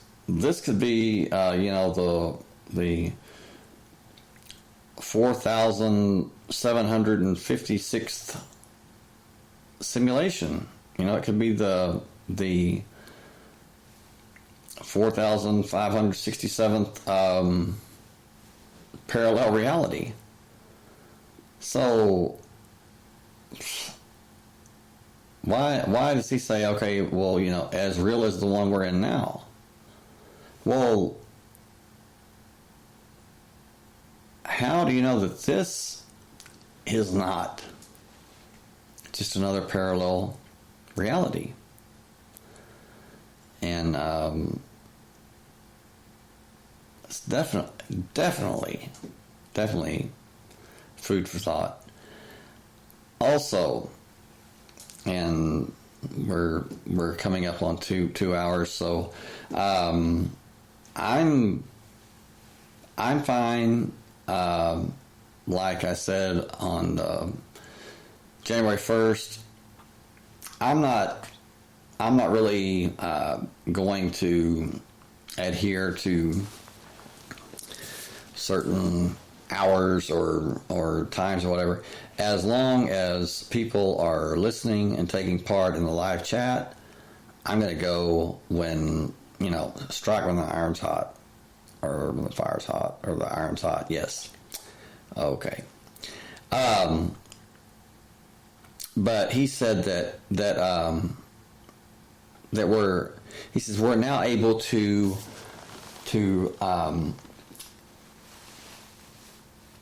obtain or retrieve resources from these parallel dimensions. Okay, think about the implications of that. When he says resources, he's talking about data. He's talking about information. He's talking about basically stealing or taking information, like you say, Cheryl, and this would have major implications. Maybe there are different dimensions of time. I believe that there are. If what he's saying is true, and he's not just saying it, but Elon Musk is saying it, David Dutch is saying it, has said it since 2005, that it is a reality, and it is possible, and they're able to do it. What does that mean? It means that those with that technology, with that power, that they can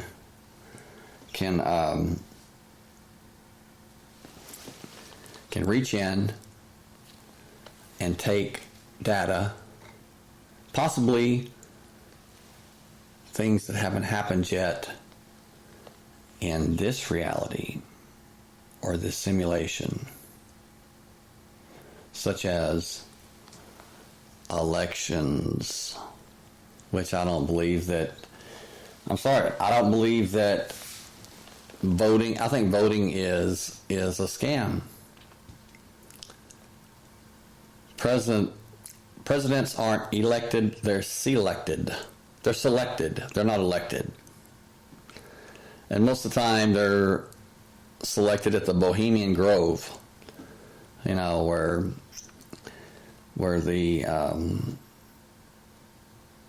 all the male elite, the powers that be, all get naked and run around in the redwood forest in California. Bohemian Grove. Yes.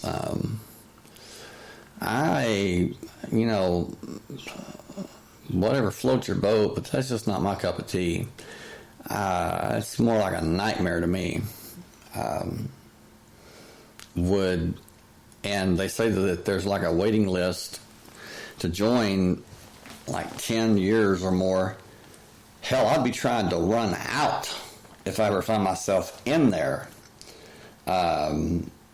A bunch of naked men, and woo, nope, not for me. So see ya. And especially when they have a 40-foot stone owl that they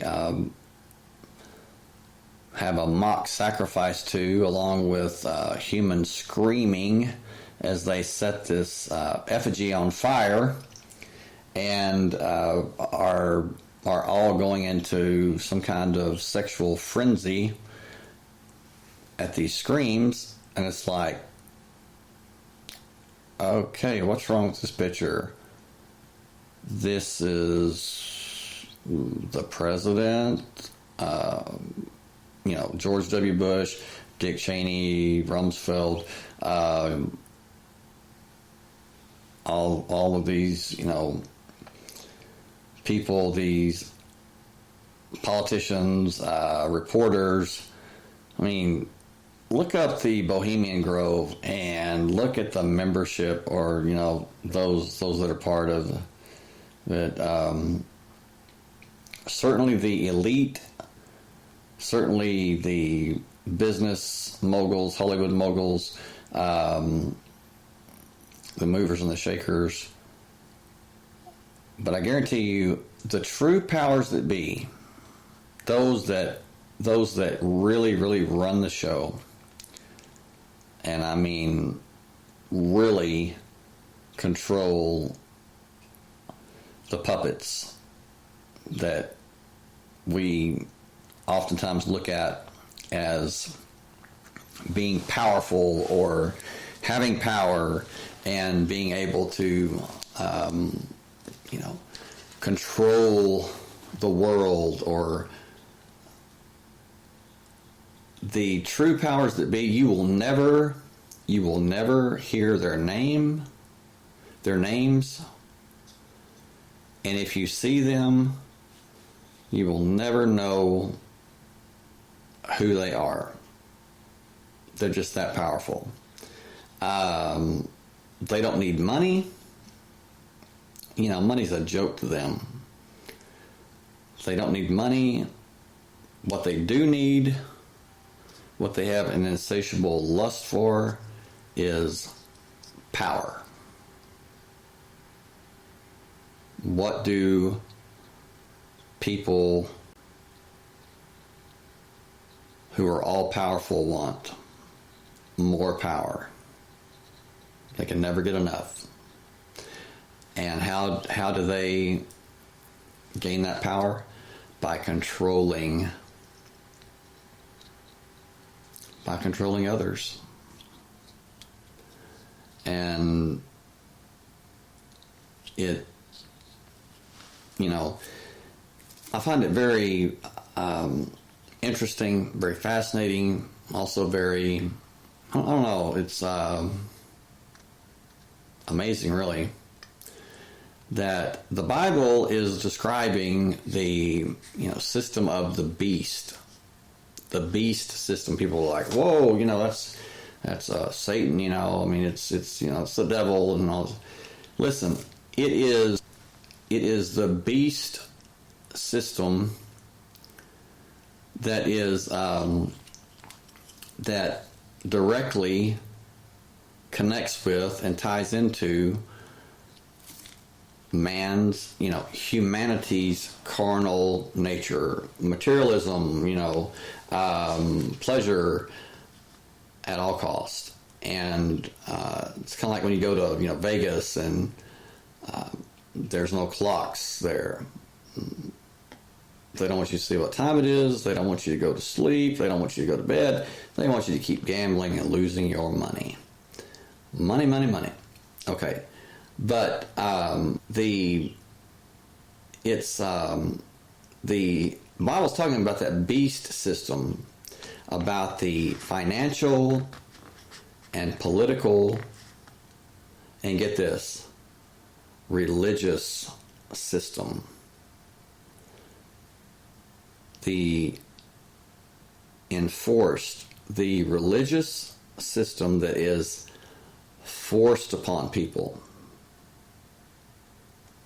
You have to accept, kind of like the Catholic Church did in the Crusades and the Inquisition, and and I'm going to tell you that continued way longer than many people believe, or many people think it did. I'm talking into the late 1800s by some accounts, and even more than that, longer than that. And I will talk about that also later, maybe in a few days, but it will definitely open your eyes to why a lot that has happened in the Catholic Church has happened. It's not a new thing. It's just a continuation of an old thing, and it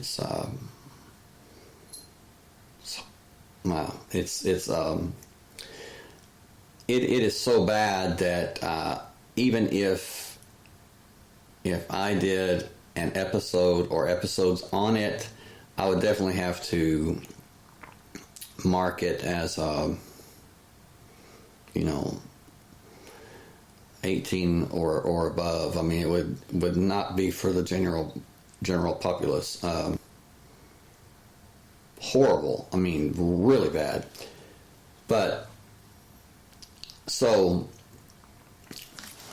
Bible talks about the beast system and the enforced religious political system.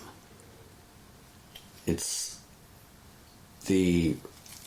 enforced religion. You believe this way. Who enforces it?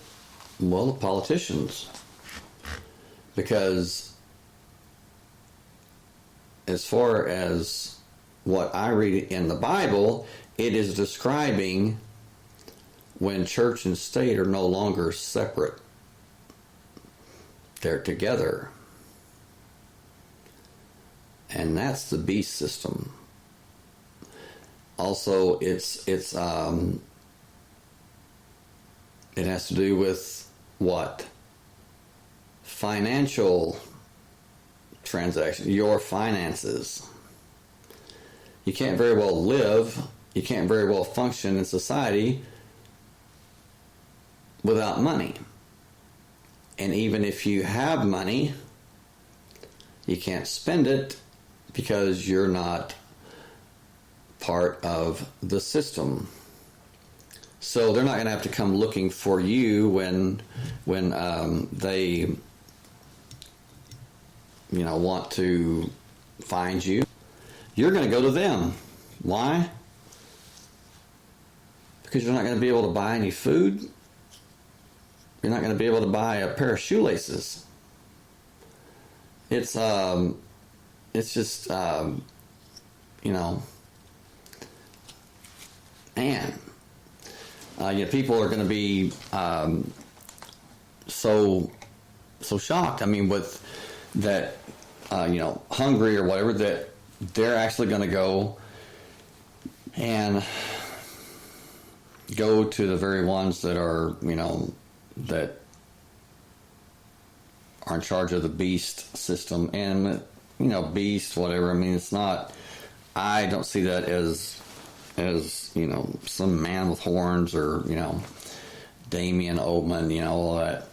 But it is, and the enforced religion of the world. Oh, man. That's a shocker.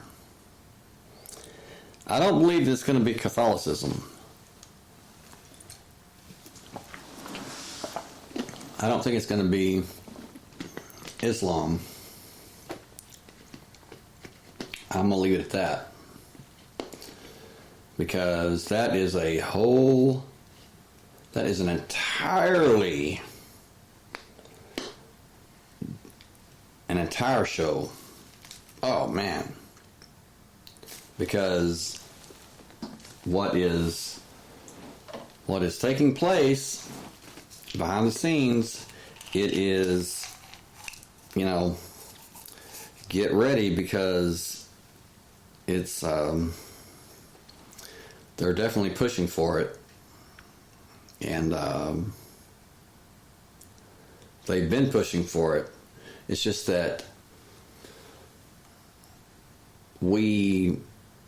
because the media, mainstream media, is owned by a select few, we never hear about it. We never heard about it, but thank God for the internet. Is it bad? Well, it's how you use it. So, yes, in some cases it is. But it is also very informative, because it's knowledge. And I mean, data. And it's not what you think. In fact, I'll say this in closing. The Bible is, and many other sacred scriptures, or whatever you want to call them, they were not written to be taken literally, and I can't emphasize that enough. Rather, metaphorically, they're written in allegory. I mean, just, read between the lines. And I think that what truth is that the Bible is literally describing the beast system that everyone's going to be forced to worship God. But it is not like worshiping so-called the devil or Satan or Lucifer, no, it's going to be worshiping God. It's going to be worshiping the Creator, so to speak. But it's forced. It's enforced. And you either do it or you die. That's what the book of Revelation says, Do I believe that? Hey, it could happen. I mean, I'm just putting that out there. But it's kind of like the writers or the writer of Revelation, which I don't believe that it was John. I think John's name was used, but I don't think it was John. I think they left huge, just huge clues. And I'm just going to say this, okay? If you forget everything else I've said tonight, remember this. And this is in closing. I had to take a big drink of water for this. The Bible is describing the religious system, the political system mixed with the religious system. So church and state are no longer separate, they're one. How was Jesus executed? How was he put to death? By church and state working hand in hand. The Pharisees and Pilate. And the Pharisees, the Jews, so-called Jews, they put pressure on Pilate, hey, you have to take him out. If not, you're going to lose some political power. You're going to lose a lot of political power. And, well, he was a politician, and he's like, well, hell, I can't take that. So, yeah, okay. He has to, he has to die. A horrible death, Okay. And please bear with me. I'm not preaching. I don't believe in cramming the Bible down people's throat. But this is truth, okay? And just bear with me, okay? Because you're going to be shocked. Because the Bible is revealing something in the book of Revelation, chapter 2, verses 8 through verse 10. It says, "And to the angel of the church in Smyrna write,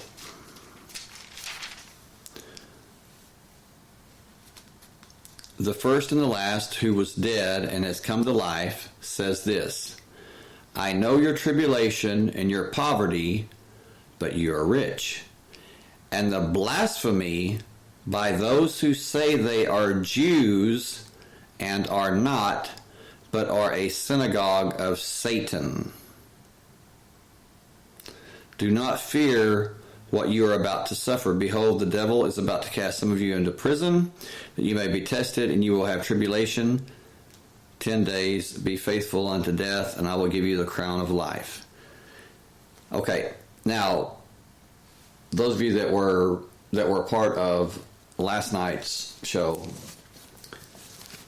really got into deep discussion on the state of Israel. God's chosen people, right? Well, I just read it. Those who say they are Jews, but they are not. They're a synagogue of Satan. They're not what they say they are. And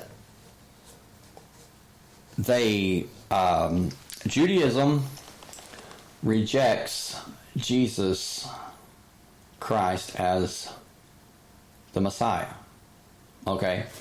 Now, as far as the Antichrist, as far as the beast system, the Antichrist system, you have the You have the Antichrist, which will be the charismatic political leader. Then you have the false prophet, which will be the religious leader. And they will receive their power from the beast. Okay, Satan, the devil, whatever, blah, blah, blah. Doesn't matter really. It's not good. Okay? But Judaism rejects Jesus as the Messiah. In the Bible, it says anyone who rejects Jesus as the Son of God is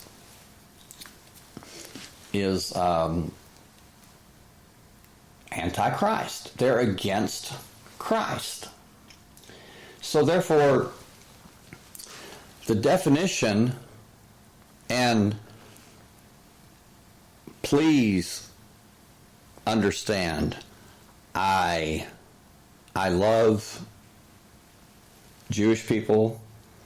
I love Muslim people. I love Buddhist people. Christians, as long as they're not hurting anyone. Hell, I'll even be friends with Satanists. I mean, as long as they're not hurting anyone and they treat me with respect and love, and yeah, I will love them. And friends, pals, true friends. But the definition in the Bible, I believe, is describing the Antichrist religious system will be a very rabid form of Judaism. Yes, I said that. Whoa, didn't see that coming, did you? Because there is a sect of Judaism. It's the Chabad, Lubavitch, the Rabbi, what's his name? Rabbi, I got it right on the tip of my tongue. Hold on just a second. Because you're really going to want to hear this and read, trust me, read about this guy. I mean, this guy was not a I don't know. I'm not going to say much, but because it is a really volatile topic, and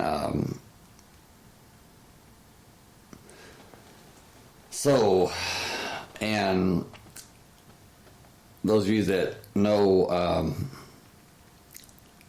what I talked about last night, and I'm going to talk about it more and more and more.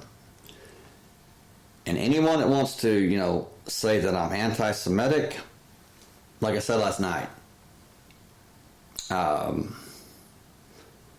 you don't know what you're talking about. So do your homework before you say I'm anti-Semitic, to save yourself from making yourself look bad. Because trust me, I wouldn't be speaking this, I wouldn't be sharing this with you if I didn't research it and re-research it and research it again and again and again. Yeah, I know it like the back of my hand. And Menachem Mendel Schneerson, known to many as the Lubavitcher Rebbe, or simply known as the Rebbe, was a Russian Empire-born American Orthodox Jewish rabbi and the most recent rabbi of the Lubavitcher Hasidic dynasty. He is considered one of the most influential Jewish leaders of the 20th century.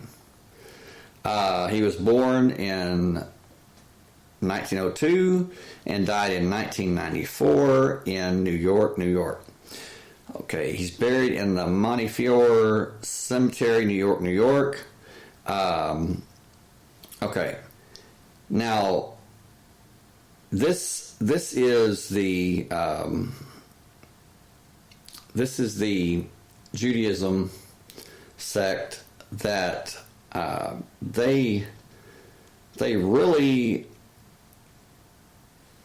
they're actually called the apocalyptic sect. It's like they believe that if they can start or ignite the apocalypse, or like nuclear war, that it will force the Messiah to return. Okay, now keep in mind, the Jewish people, which, as I just read from the Bible, Jesus said, they claim to be Jews, but they're not. They're the synagogue of Satan. They're just the opposite. Have you ever heard of Khazarian Jews? Read about that. Read about Khazaria. Read about the Khazarian Jews. Okay.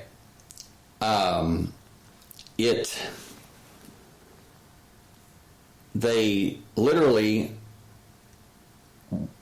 believe that by, igniting or starting the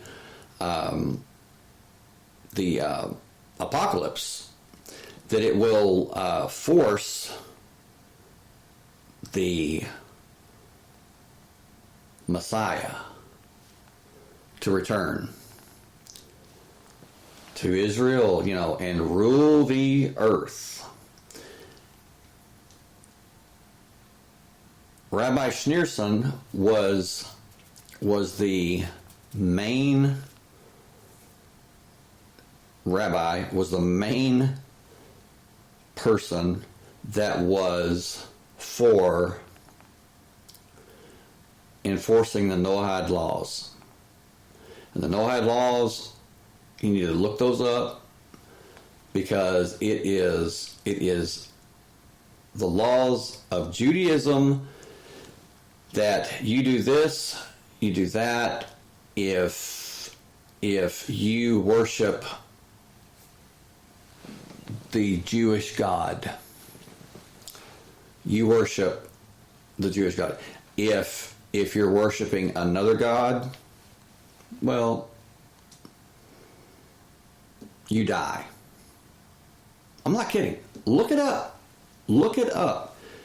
Do your homework. I mean, before you say that I'm anti-Semitic, and by the way, the Semitic people, there are many Semitic people,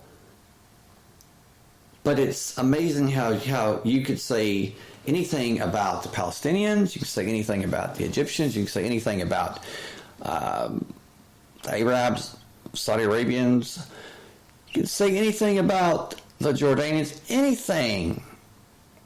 But you say something about Israel, even question or bring up anything,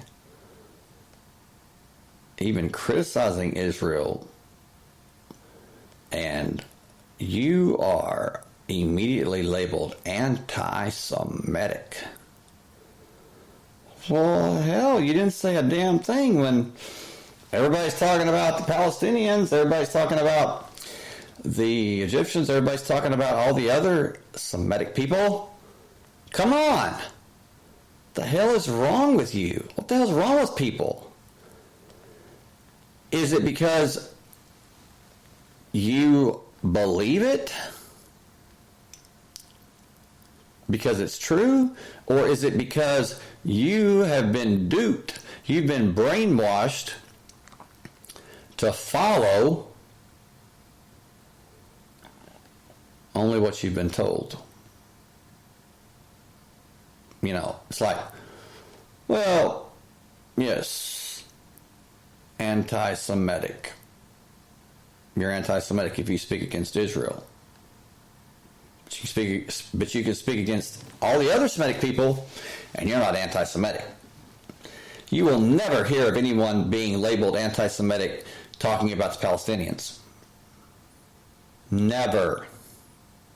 Matter of fact, you probably get a standing ovation at Christians United for Israel, you know, or something like that, you know, where they openly, you know, laugh about the, you know, Palestinians being shot by Israeli soldiers, and the just a horrible. I mean, damn, it's just, look it up on YouTube. Look it up on YouTube about the Israeli soldiers that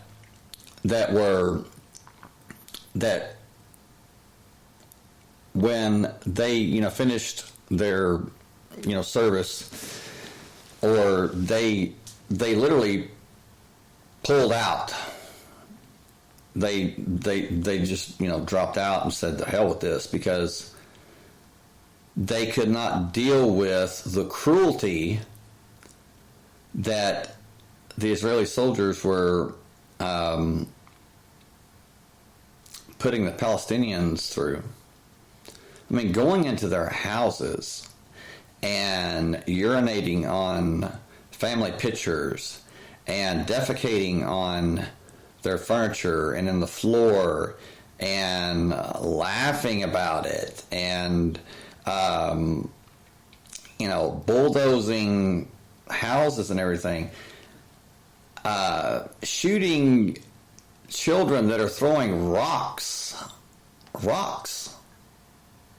and the Israeli soldier has, you know, his rifle, and boom, just kills the kid or kills the person. Hell, they're throwing rocks. But the other day, and I'm going to close with this, I promise. The other day, Netanyahu says, he says, Israel, he says,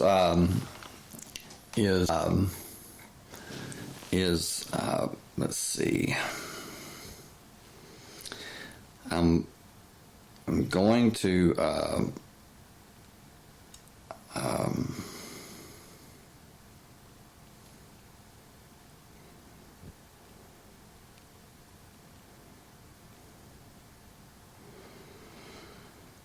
Netanyahu had a slip of the tongue about something that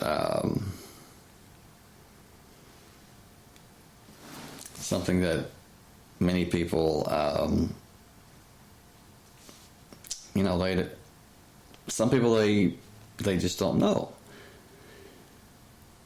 21 hours ago, Benjamin Netanyahu, Prime Minister of Israel, calls Israel a nuclear power before correcting himself in an apparent slip of tongue.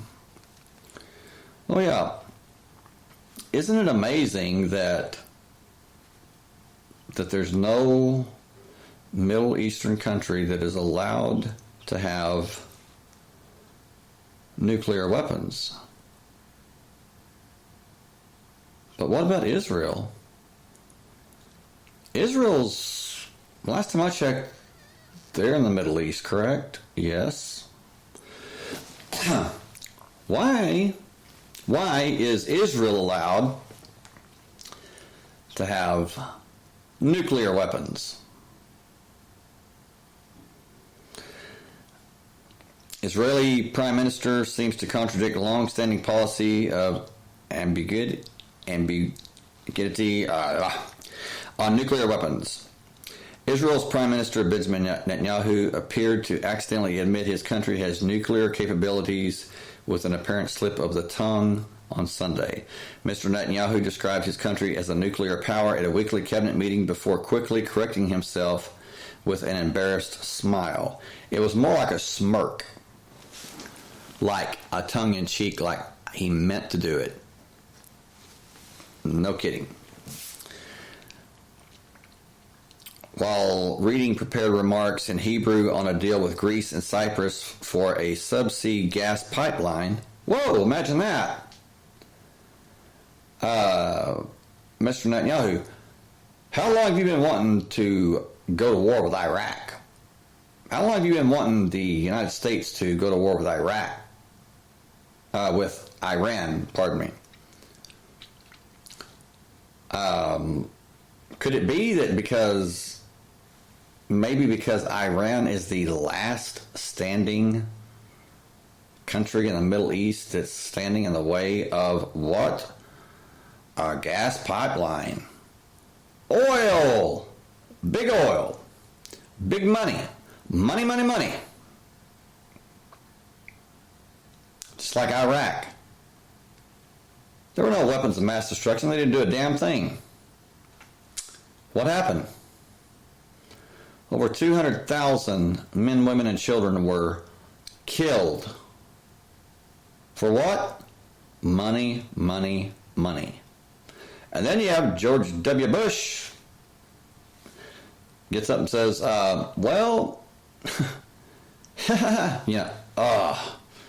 when they ask him about it, what about, not finding any weapons of mass destruction?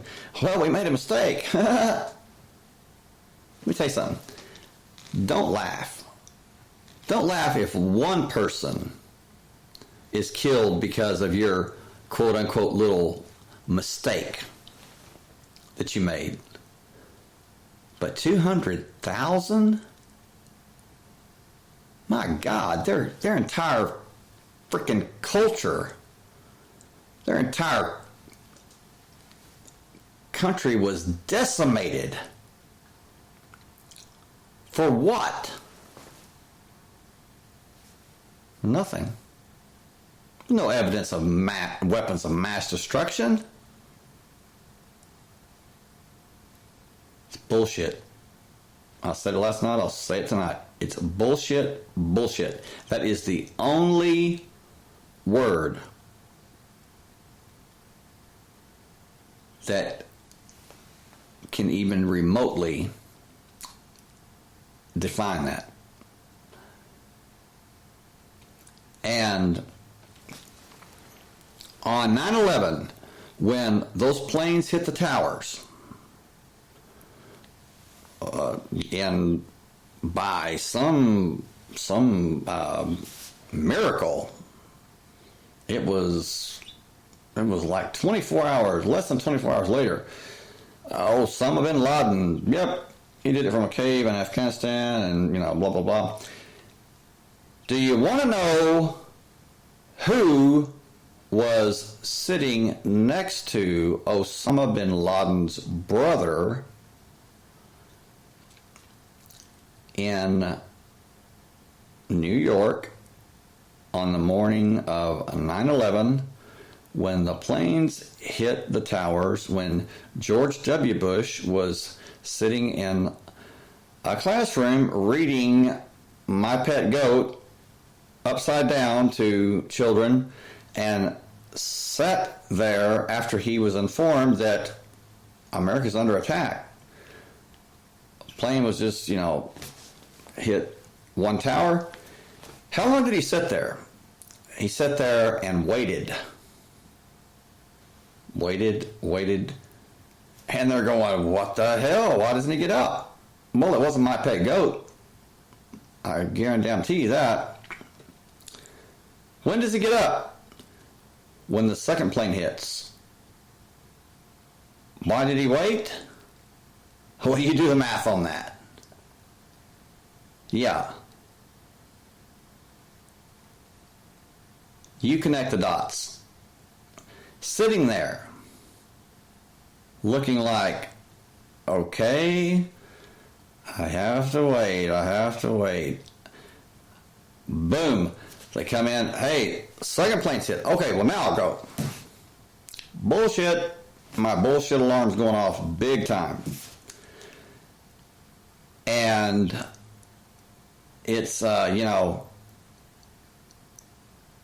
but while he was reading My Pet Goat upside down to a classroom of children and sitting there waiting for something, what do you think he was waiting for? Yeah. Okay. The person sitting next to Osama bin Laden, bin Laden's brother, Salam bin Laden, was none other than George H.W. Bush at the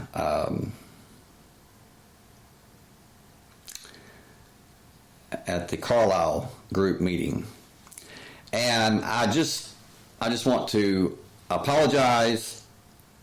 I know for the last 35 minutes I have gone off topic, but forgive me. This is something that I intend to talk more about, and it's just something that I'm very passionate about because so many people, they don't know the facts. They don't know what really happened, what really went on. And I'm not pointing my finger. I'm not accusing anyone of anything. I'm just saying when you look at the facts, you do the math. Make up your own mind. Anyway, if you want to contact me, especially after this, but if you do, you can contact me at the texarsispodcast@gmail.com, and you can contact me with show ideas, with maybe if you want to be on the show and share your story, something that you've gone through, something that you've overcome, send me an email and I'll be glad to talk to you. Also, do a search for the show group on Facebook, and we would love to have you as part of the group. And if you like the show, please hit the like button on Spreaker and follow me on Spreaker. I'd appreciate that. And anyway, love and light to you all. Love you all. Good night from Texas. See you next time.